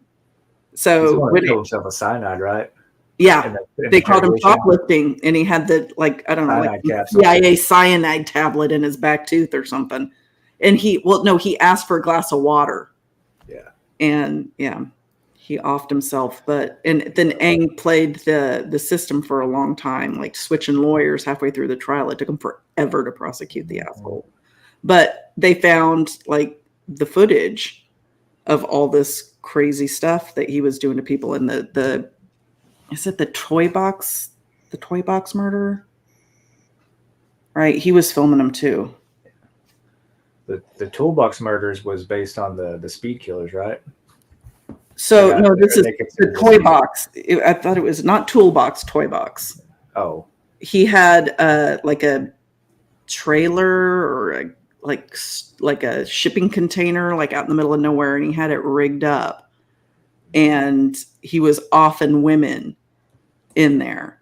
And they found, when they busted him, I want to say they found tapes of all the shit he did in there too. So yeah, horror movies that are that kind of found footage are especially scary for me, because I know that there are serial killers out there that are actually operating in that manner. Mm-hmm. So when things become plausible in the real world, it becomes real. Like shit just got real. And that especially they said there's go ahead, Breezy. No, you go for it, bro. They said there was like 458 18-wheeler drivers, serial killers going across the U.S. right now, they believe. I watched that on Law and Crime. Yeah. They said that they think that a lot of the killings that are happening, there's a serial killer in Chicago, there's a serial killer in Texas, in Austin. And it's like a month in between that things are happening, so they think it's a truck driver. Well, it's real similar to how they're finding them in Chicago and how they're finding them in Austin. Yes, exactly. Yeah. But I thought they caught the guy. I thought they caught somebody in one of those, and I could totally be wrong, but I thought maybe it was Chicago, because they're still popping up with bodies in Austin, I think. Yeah. And it could be copycats too, because psychopaths, just like attention. Well, see, I think that the Lady Bird Lake one, and we're getting into the real stuff, but yeah, because I've been looking at that. So Rainy Street, right, has like there's these two main bars on Rainy Street that these people are disappearing from. And what it looks like is that these owners, or not the owners, but at least the bartenders, they're slipping them roofies and then tracking them down. And if I'm not mistaken, one of the first victims of the Rainy Street, and it's not even confirmed, but the Rainy Street killer, the Lady Bird Lake killer, whatever you want to call it, they found him duct taped with his hands together, his feet together, and a bag over his head, and found him in a lake. And Austin police declared it a suicide. Yeah. Yeah. Like, what in the actual fuck? Aren't they saying a bunch of them are like accidents because it's mostly guys? They're saying they're just getting drunk and falling in the lake. Yeah. Right. Yeah. But that it's not really a lake. It used to be called Town Lake. It's really an offshoot of the Colorado River, where it runs in Austin between North and South Congress, North and South Lamar, and it runs between the lake and then by Zilker Park, and then it ends up coming all the way down here to Bastrop. But back in the industrial era, they used to dump a bunch of like equipment and stuff down there. So like you can literally rent canoes and you can go in shallow boats, but they say don't freaking go swimming there, because you get your foot hooked on something and you're never gonna see the light of day again, because there's junk under there. That's also where they have the I don't know, Derek or Scott, if Roy ever took y'all to the where the bats come out. Yeah, he took me and my mom there. Yeah. Yeah, that's where that is. That's that spot. Oh, okay. Well, I've Yeah. been there. What in the Yeah. world? Yeah, because the what is it, the Mexican bats or whatever, they migrate. Is that where they come spiraling out of the cave? Yeah. Or under the bridge. Hey guys. The bridge, yeah. Yeah. Hey guys. Hey, Jen. Bye, you They guys. said hi, and hi. They're not high. We Well, love you, Jen. Don't kill Joe. thank you. but yeah, so yeah, they live under the Congress Bridge, and at night they are in the dusk, I guess you would say it. They come out, and sometimes during particular seasons, it's so thick it like blots out the sun. Like it's crazy. Yeah, That'd be cool to There see. was people Very like cool to watch. there was so many people there to watch it. There's people in I the think of water, rabies. like on boats, Mhm. canoes, or kayaks, I guess you'd say. But yeah, there was people everywhere watching it. Yep. But it smells like bat shit. I don't like going out there. Guano, dude, guano. Whatever. Guano bowl. Yeah. Drop Like the whole set. Or whatever it's shit. I used to go there when I was young, like a kid, and I remember my mom would be like, she'd make us put shades on because when you walk under the bridge, you want to look up because they live in like the rafters under the bridge. But, they'll shit on you. Wow. Yeah. So it's like, unless you want to Little get seagulls. like bat shit in your eye, go bat shit crazy. But yeah. Okay, yeah. I don't know. That was a good freaking venture out. We went from serial killers to bat shit. Yeah. So we keep it on the breezy speakeasy. All right. So we got another 13 minutes. So if any of y'all have any topics, man, let's brush on them. Let's kick ass with them. Oh, I was going to mention earlier when we were talking about trimmers. To me, the way that incited me was that was the jaws of the desert. Right? Yeah. Yeah. It really was because yeah. Don't be afraid to go into the desert. Hey, check this out. I found the ass end. Shit, I'm scared to go in the desert. I get bogged down and be stuck in one spot all day. Put some dirt bike tires on it. Oh yeah. Or put. I'll do whenever I was filming Butcher's Bluff. I got a flat tire on my wheelchair. Oh no, kidding. No, Yeah, when they had the ramp set up for you and all that.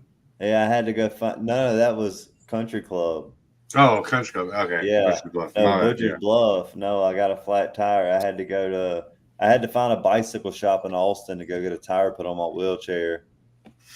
First time ever that's ever happened to me. I've been hurt 23 years. Yeah, first time that ever happened to me. Rolling around on a rim. See, that's what you get, man. Messing around with Willie Winstone, man. Not making shit. Right. Nah, I'll just play. But yeah. So freaking Derek, anything you want to cover?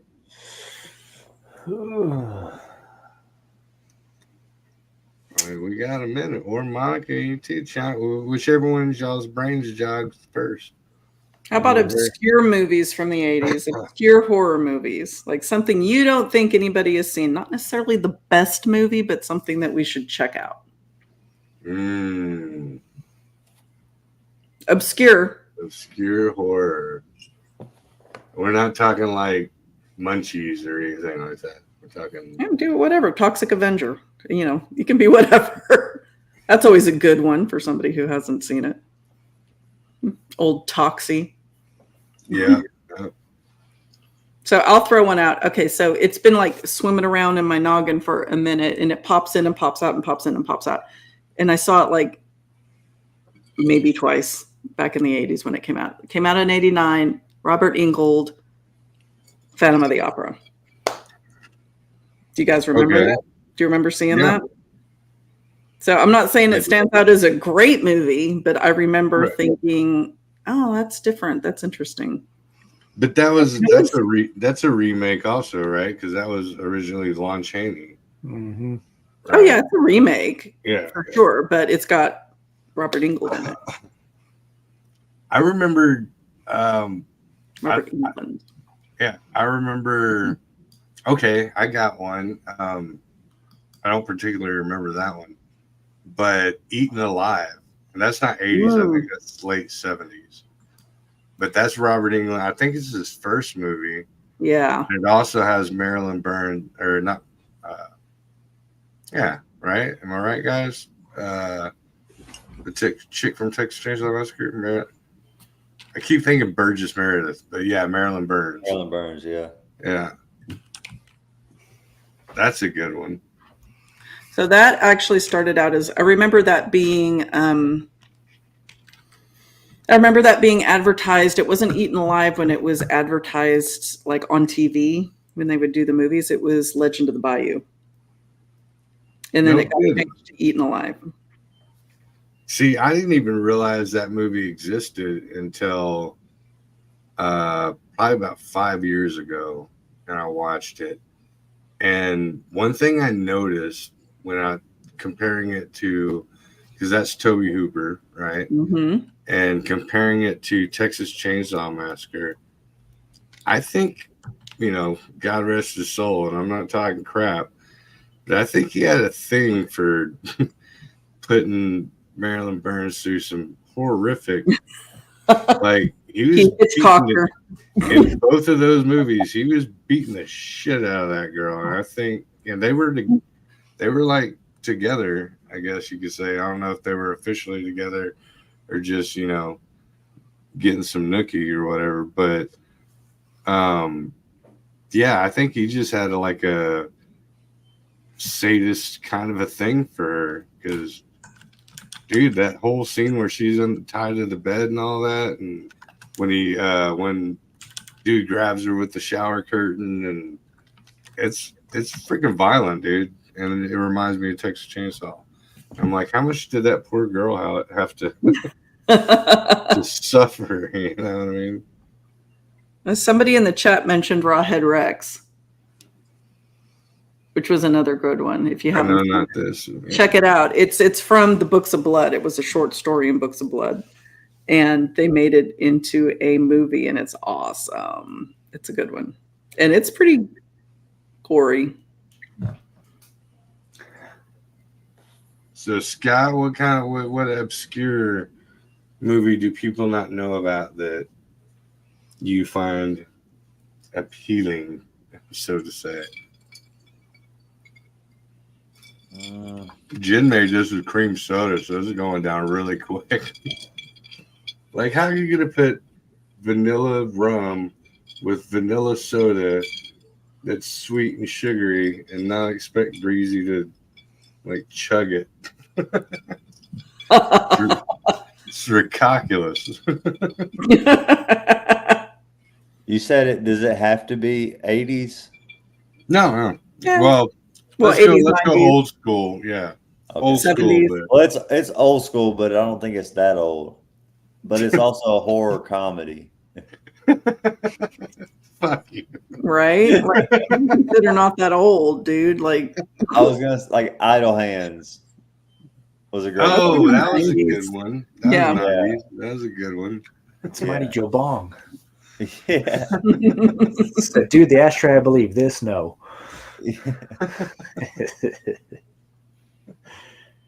No, Idle Hands was dope, man. That was it wasn't his first because Seth Green, I think the first I remember him was in the TV series. Mm-hmm. Right. But TV series. Yeah, I don't know. Yeah. You said The it TV the series? original with Beat Richie. yeah. It's the original It was just a mini series on TV. Oh, okay. Yeah. But the one with Tim Curry. Tim Curry, yeah. Yeah. Okay. Mm. Anybody else? What do you got, Derek? Give us the goods, bro. I mean, for us, it's pretty well known, but like a lot of people I've talked to about, I'm surprised hasn't seen it, is Invasion of the Body Snatchers. The original with Donald Sutherland? No, the original was in the 50s or Yeah, 60s. the original. yeah. Donald Sutherland is a remake. But just for Right, my bad. just for the seeing old Jerry Garcia's face on the dog walk up is a pretty I wild. forgot about that. And Yeah, Jeff Jerry Goldblum's in Garcia. it. Yeah, it's one of Jeff Goldblum's first films, I think, or he was pretty young in it. I don't know if it was his first, but yeah, seeing Okay. the people in like the webbed up cocoons, and it was Mhm. just the way everyone acts. Like if you go back and watch, there's like you see a lot of the same people watching Donald Sutherland and all them throughout the flick. It's I guess it'd be more like a sci-fi, but like it's pretty creepy if you kind of go back and notice a bunch of things. Yeah, I need to Yeah. go back and rewatch it. It's been so long since I saw that movie. But yeah, seeing that dog walk up with his face on him, it's crazy. Yeah, I think that might have been kind of where Which Nightmare on Elm Street Part 2 with the two dogs with the human faces. I feel like they might have kind of got inspired by that a little bit. Or The Thing. I mean, True. The Thing had kind of had that aspect. You know, Yeah, the it had human. Face on that long neck. I think it was at the doctor's face. I can't remember. Yeah. Yeah. I like Yeah, seeing the 'cause- flower it's made out of all the dog tongues. Mhm. I never noticed his dog tongues for a good little while. I was like, that's nasty as fuck. It's all, man, all nasty. So, where's the peanut butter when I need it? Another good one that's kind of odd that I don't think a lot of people have seen is In the Company of Wolves. It's like a fever dream. It's like a werewolf fever dream. Yeah, I've never saw that. It's bizarre. And what'd you call it? In the Company of Wolves. In the Company of Wolves. And when I tell you it's like a fever dream, I'm not even kidding. It's like the most bizarre shit you will see that has to do with werewolves. Dude, just wait till you see the Greasy Strangler. You're gonna. It's not really fever dream. It's literally, what in the actual fuck am I watching right now? So I had one of those. Okay, I so can't look away. I remember, oh my gosh, years ago. Okay, like, man, it's probably been like 10 years. So I was up in the Pacific Northwest. I was camping with a lot of people for a week, and I had in between time, and I went to go visit Cliff. And I remember staying the night at his house, and it was a big group of us, and we were all talking about like bizarre movies. And I was like, oh man, Darkly Noon. At the time, Darkly Noon was like the weirdest. Like it's not even necessarily a horror movie. It's kind of a psychological thriller. But it was like this discombobulated, weird, kind of artsy movie. And I was telling him about it. He's like, oh, no. You've got to watch this movie. And I cannot remember the name of it. Emilio Estevez. I think it's Emilio Estevez. It's either him or Judd Nelson. I can't remember. But he plays like a trash man in this dreary like life in this dreary city. Like everything's gray and dull. And it's like, again, it's like a fever dream. And I remember watching that going, what the fuck? Like, I'm going to have like psychological damage. Like, I can't with this. And I'm going to have to look up the name of that because it was like the weirdest movie. Just bizarre. Gary said, anyone seen The Dog Who Stopped the War? No. Mm-mm. Yeah, no. I do I not remember know that. Kingdom Hospital. Kingdom, wasn't that It's a Stephen King one. a Stephen King one, right? Yeah, he wrote it after he almost got killed by that hit and run. Yeah, where he was jogging or whatever. See, and I always attributed that one to what was it? Not The Shining, but Monkey Shines. Right, because that's the same thing that happened to, that was the same thing that happened to him, and he always does that. So I have a theory about a lot of Stephen King movies or books is that he pulls it from, like, what was the one where they were stuck in the cabin and then the aliens came down? Dreamcatcher, right? Yeah. But yeah, like I put that one as like he was actually probably at a cabin trying to write a book or whatever, and caught some like really horrible diarrhea, and like, and I'm like, I know how he pieced that one together. He was like, no, look, there's still light. There's probably a helicopter outside. He's like, oh, aliens, diarrhea, in a cabin. I got this. What is That's how I call them? The shit demons or whatever. Yeah. The shit weasels. Shit weasels. That's what it is. Exactly. Yeah, because there's a bunch of them that are like that. It's same with like Stand By Me and, you know, a bunch of those King novels that I can see like I bet like Christine was probably about his first car and he kept trying to fix it up and kept breaking down on him, and she was like, you know, he's like, yeah, he's like trying to rebuild it. You know, I don't know. To me, you know, it's just one of those things. Did y'all think Halloween Ends was basically Christine? I've not even thought of it that way, but Michael Myers is Christine. Think about it. That dude, he gets all cool and shit when he's I see the relationship there. It's basically Christine. It is. I can dig that. Yeah.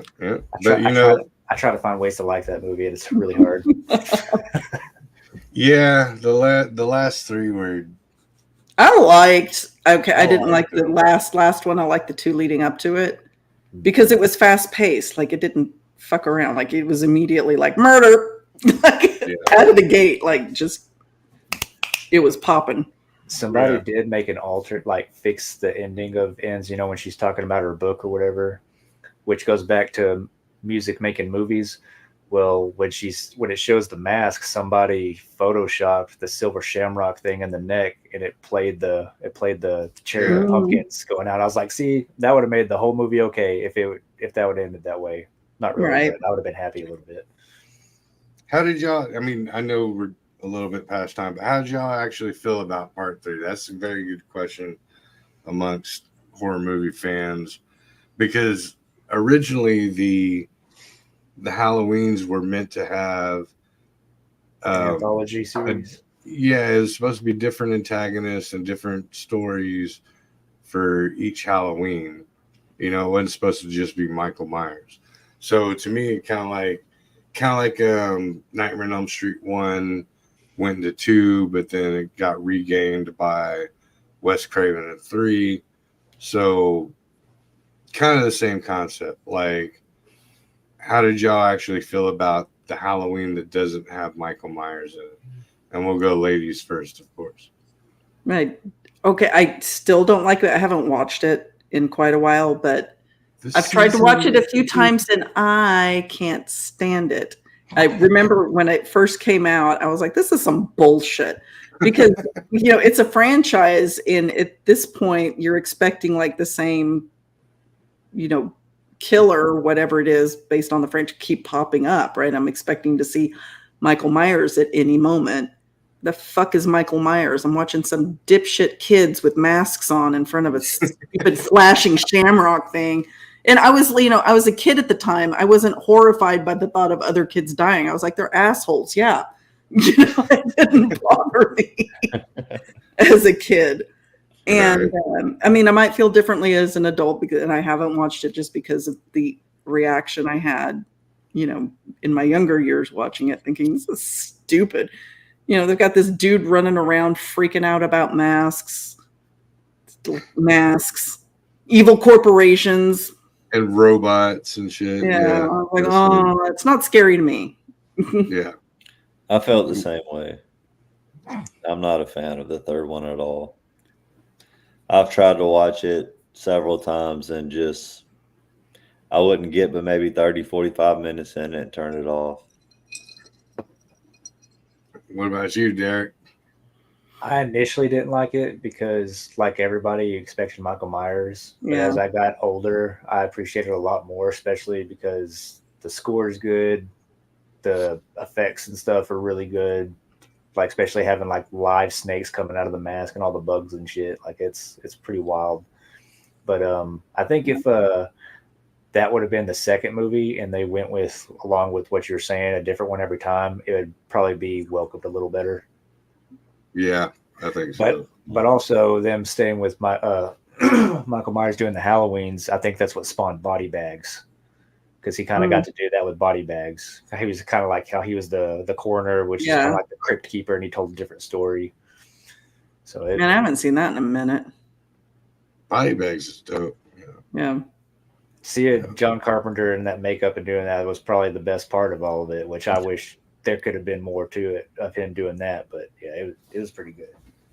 I don't really like the one where his hair keeps growing and shit. I kind of turned it off after that point. I think it's the last one of it.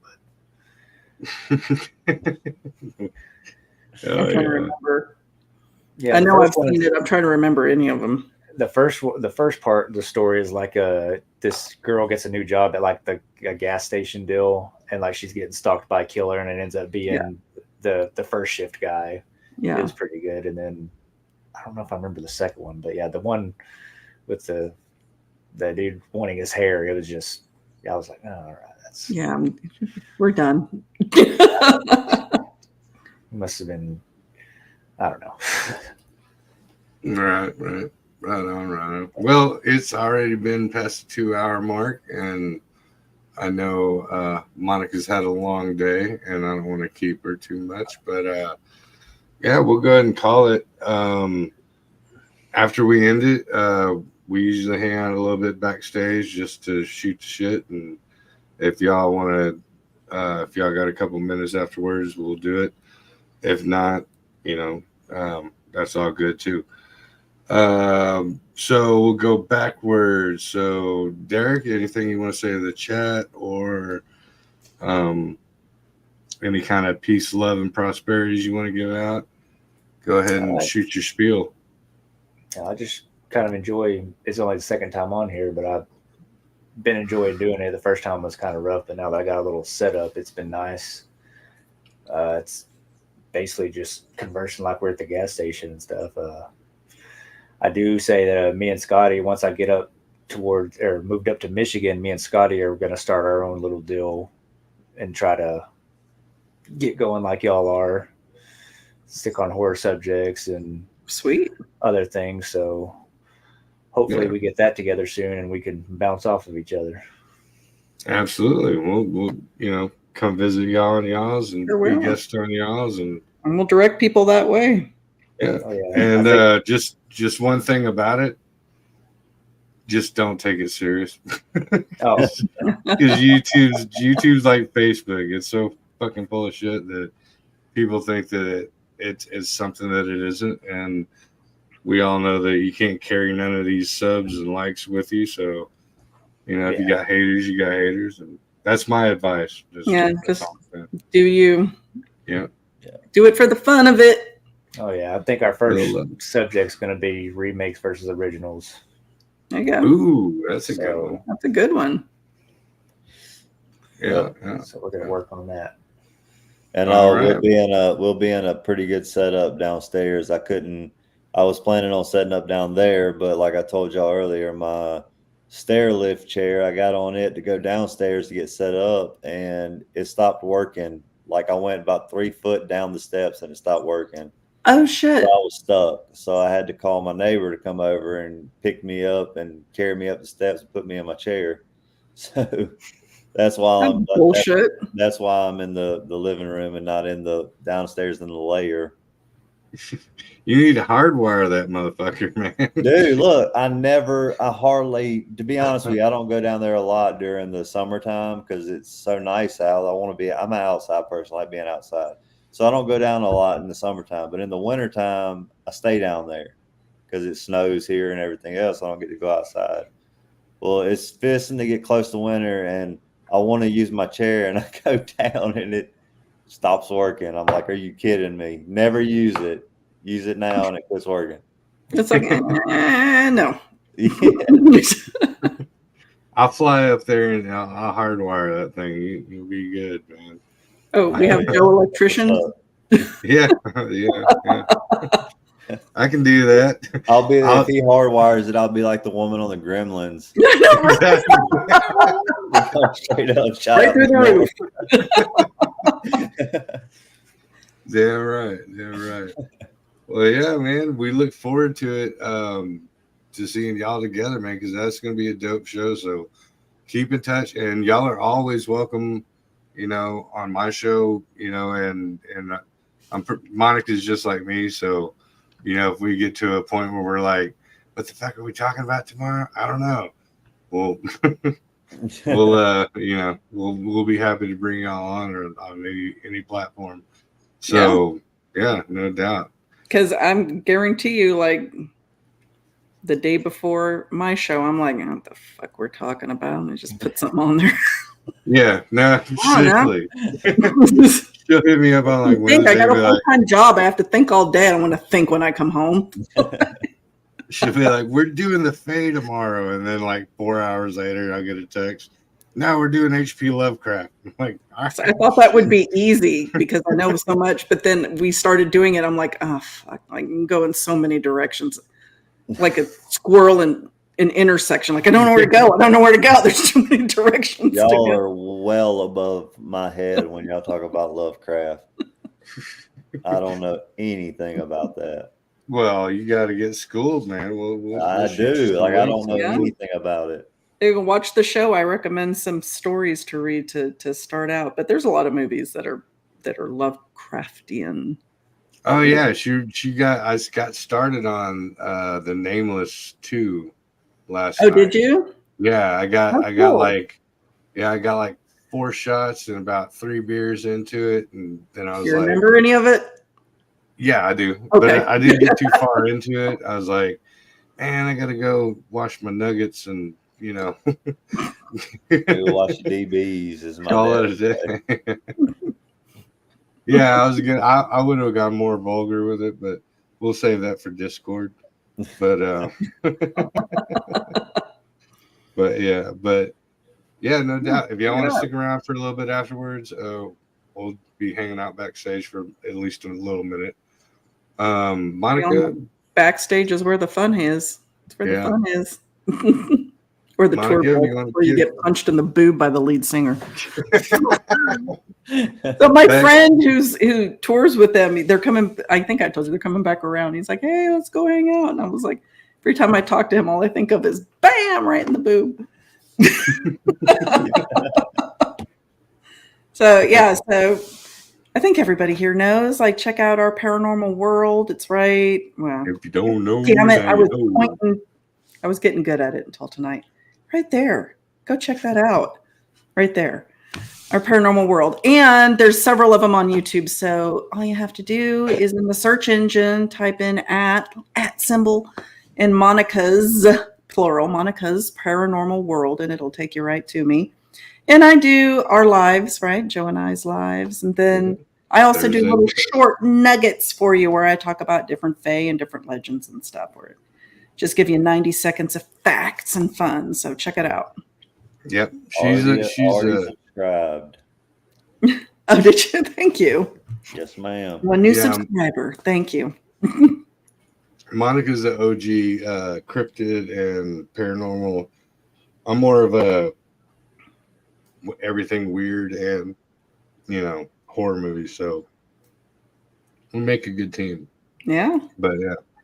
We have the same person. We're also going to do some UFO stuff on our channel as well. Okay. Dude, I got a ton of UFO stories. I've seen UFOs since I was a kid. So I'm Anything you need from me, I got your back, bro. Told Scotty Awesome. to check out Fire in the Sky. yes, I do have to check out. You haven't seen Fire in the Sky yet? No, I have not. Dude, I know. I was like, what am I that's it. missing? Country I'm gonna or- watch it. growing up in, like, you got to see Fire in the Sky. I'm Yes. unsubscribing before I subscribe. Yes, I've got to watch it. Yeah, definitely. Okay. Yeah. Well, yeah, man. Thank you everybody for tuning in. Head over to Monica's show as always, and these two cats, they're going to start doing their thing. We'll start shooting some promos for them too. For all the Central Texas cats, October 5th and 6th. That's it. We're going to be in Temple, Texas at the Mallapalooza. Me and Monica will be there hanging out, and we'll sign free autographs if you want.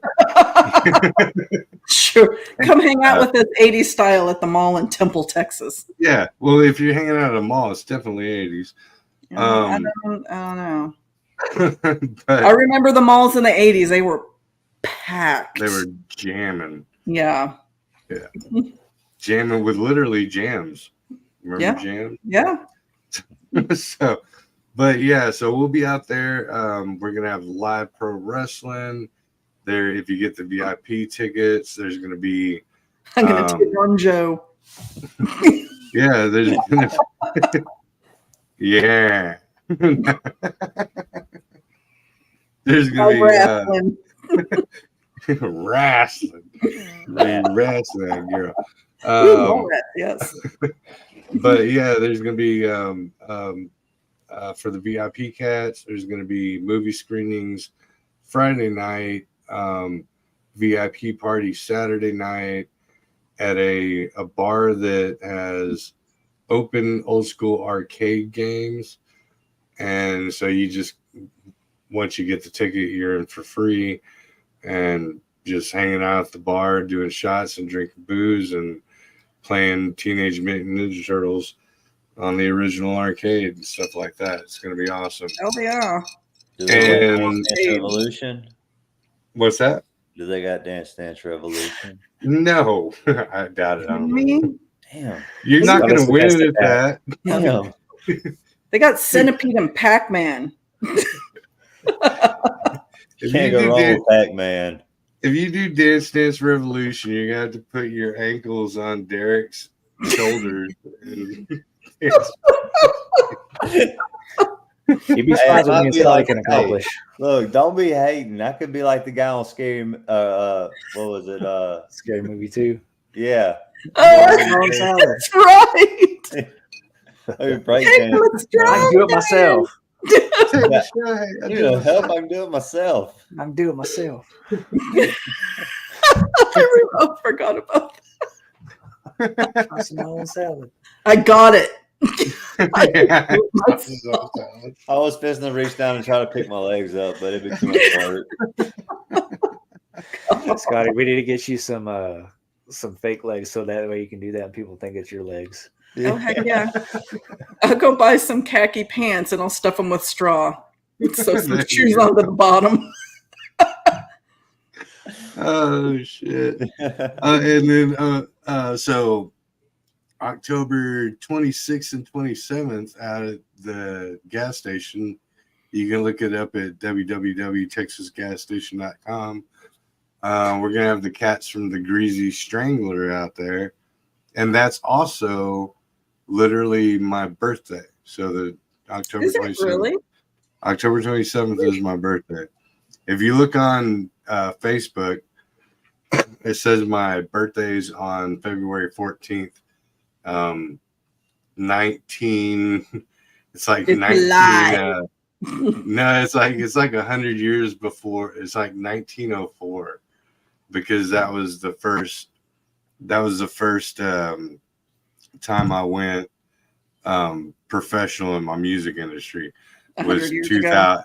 Well, it was Oh. 2004. Yeah, because I'm still a vampire.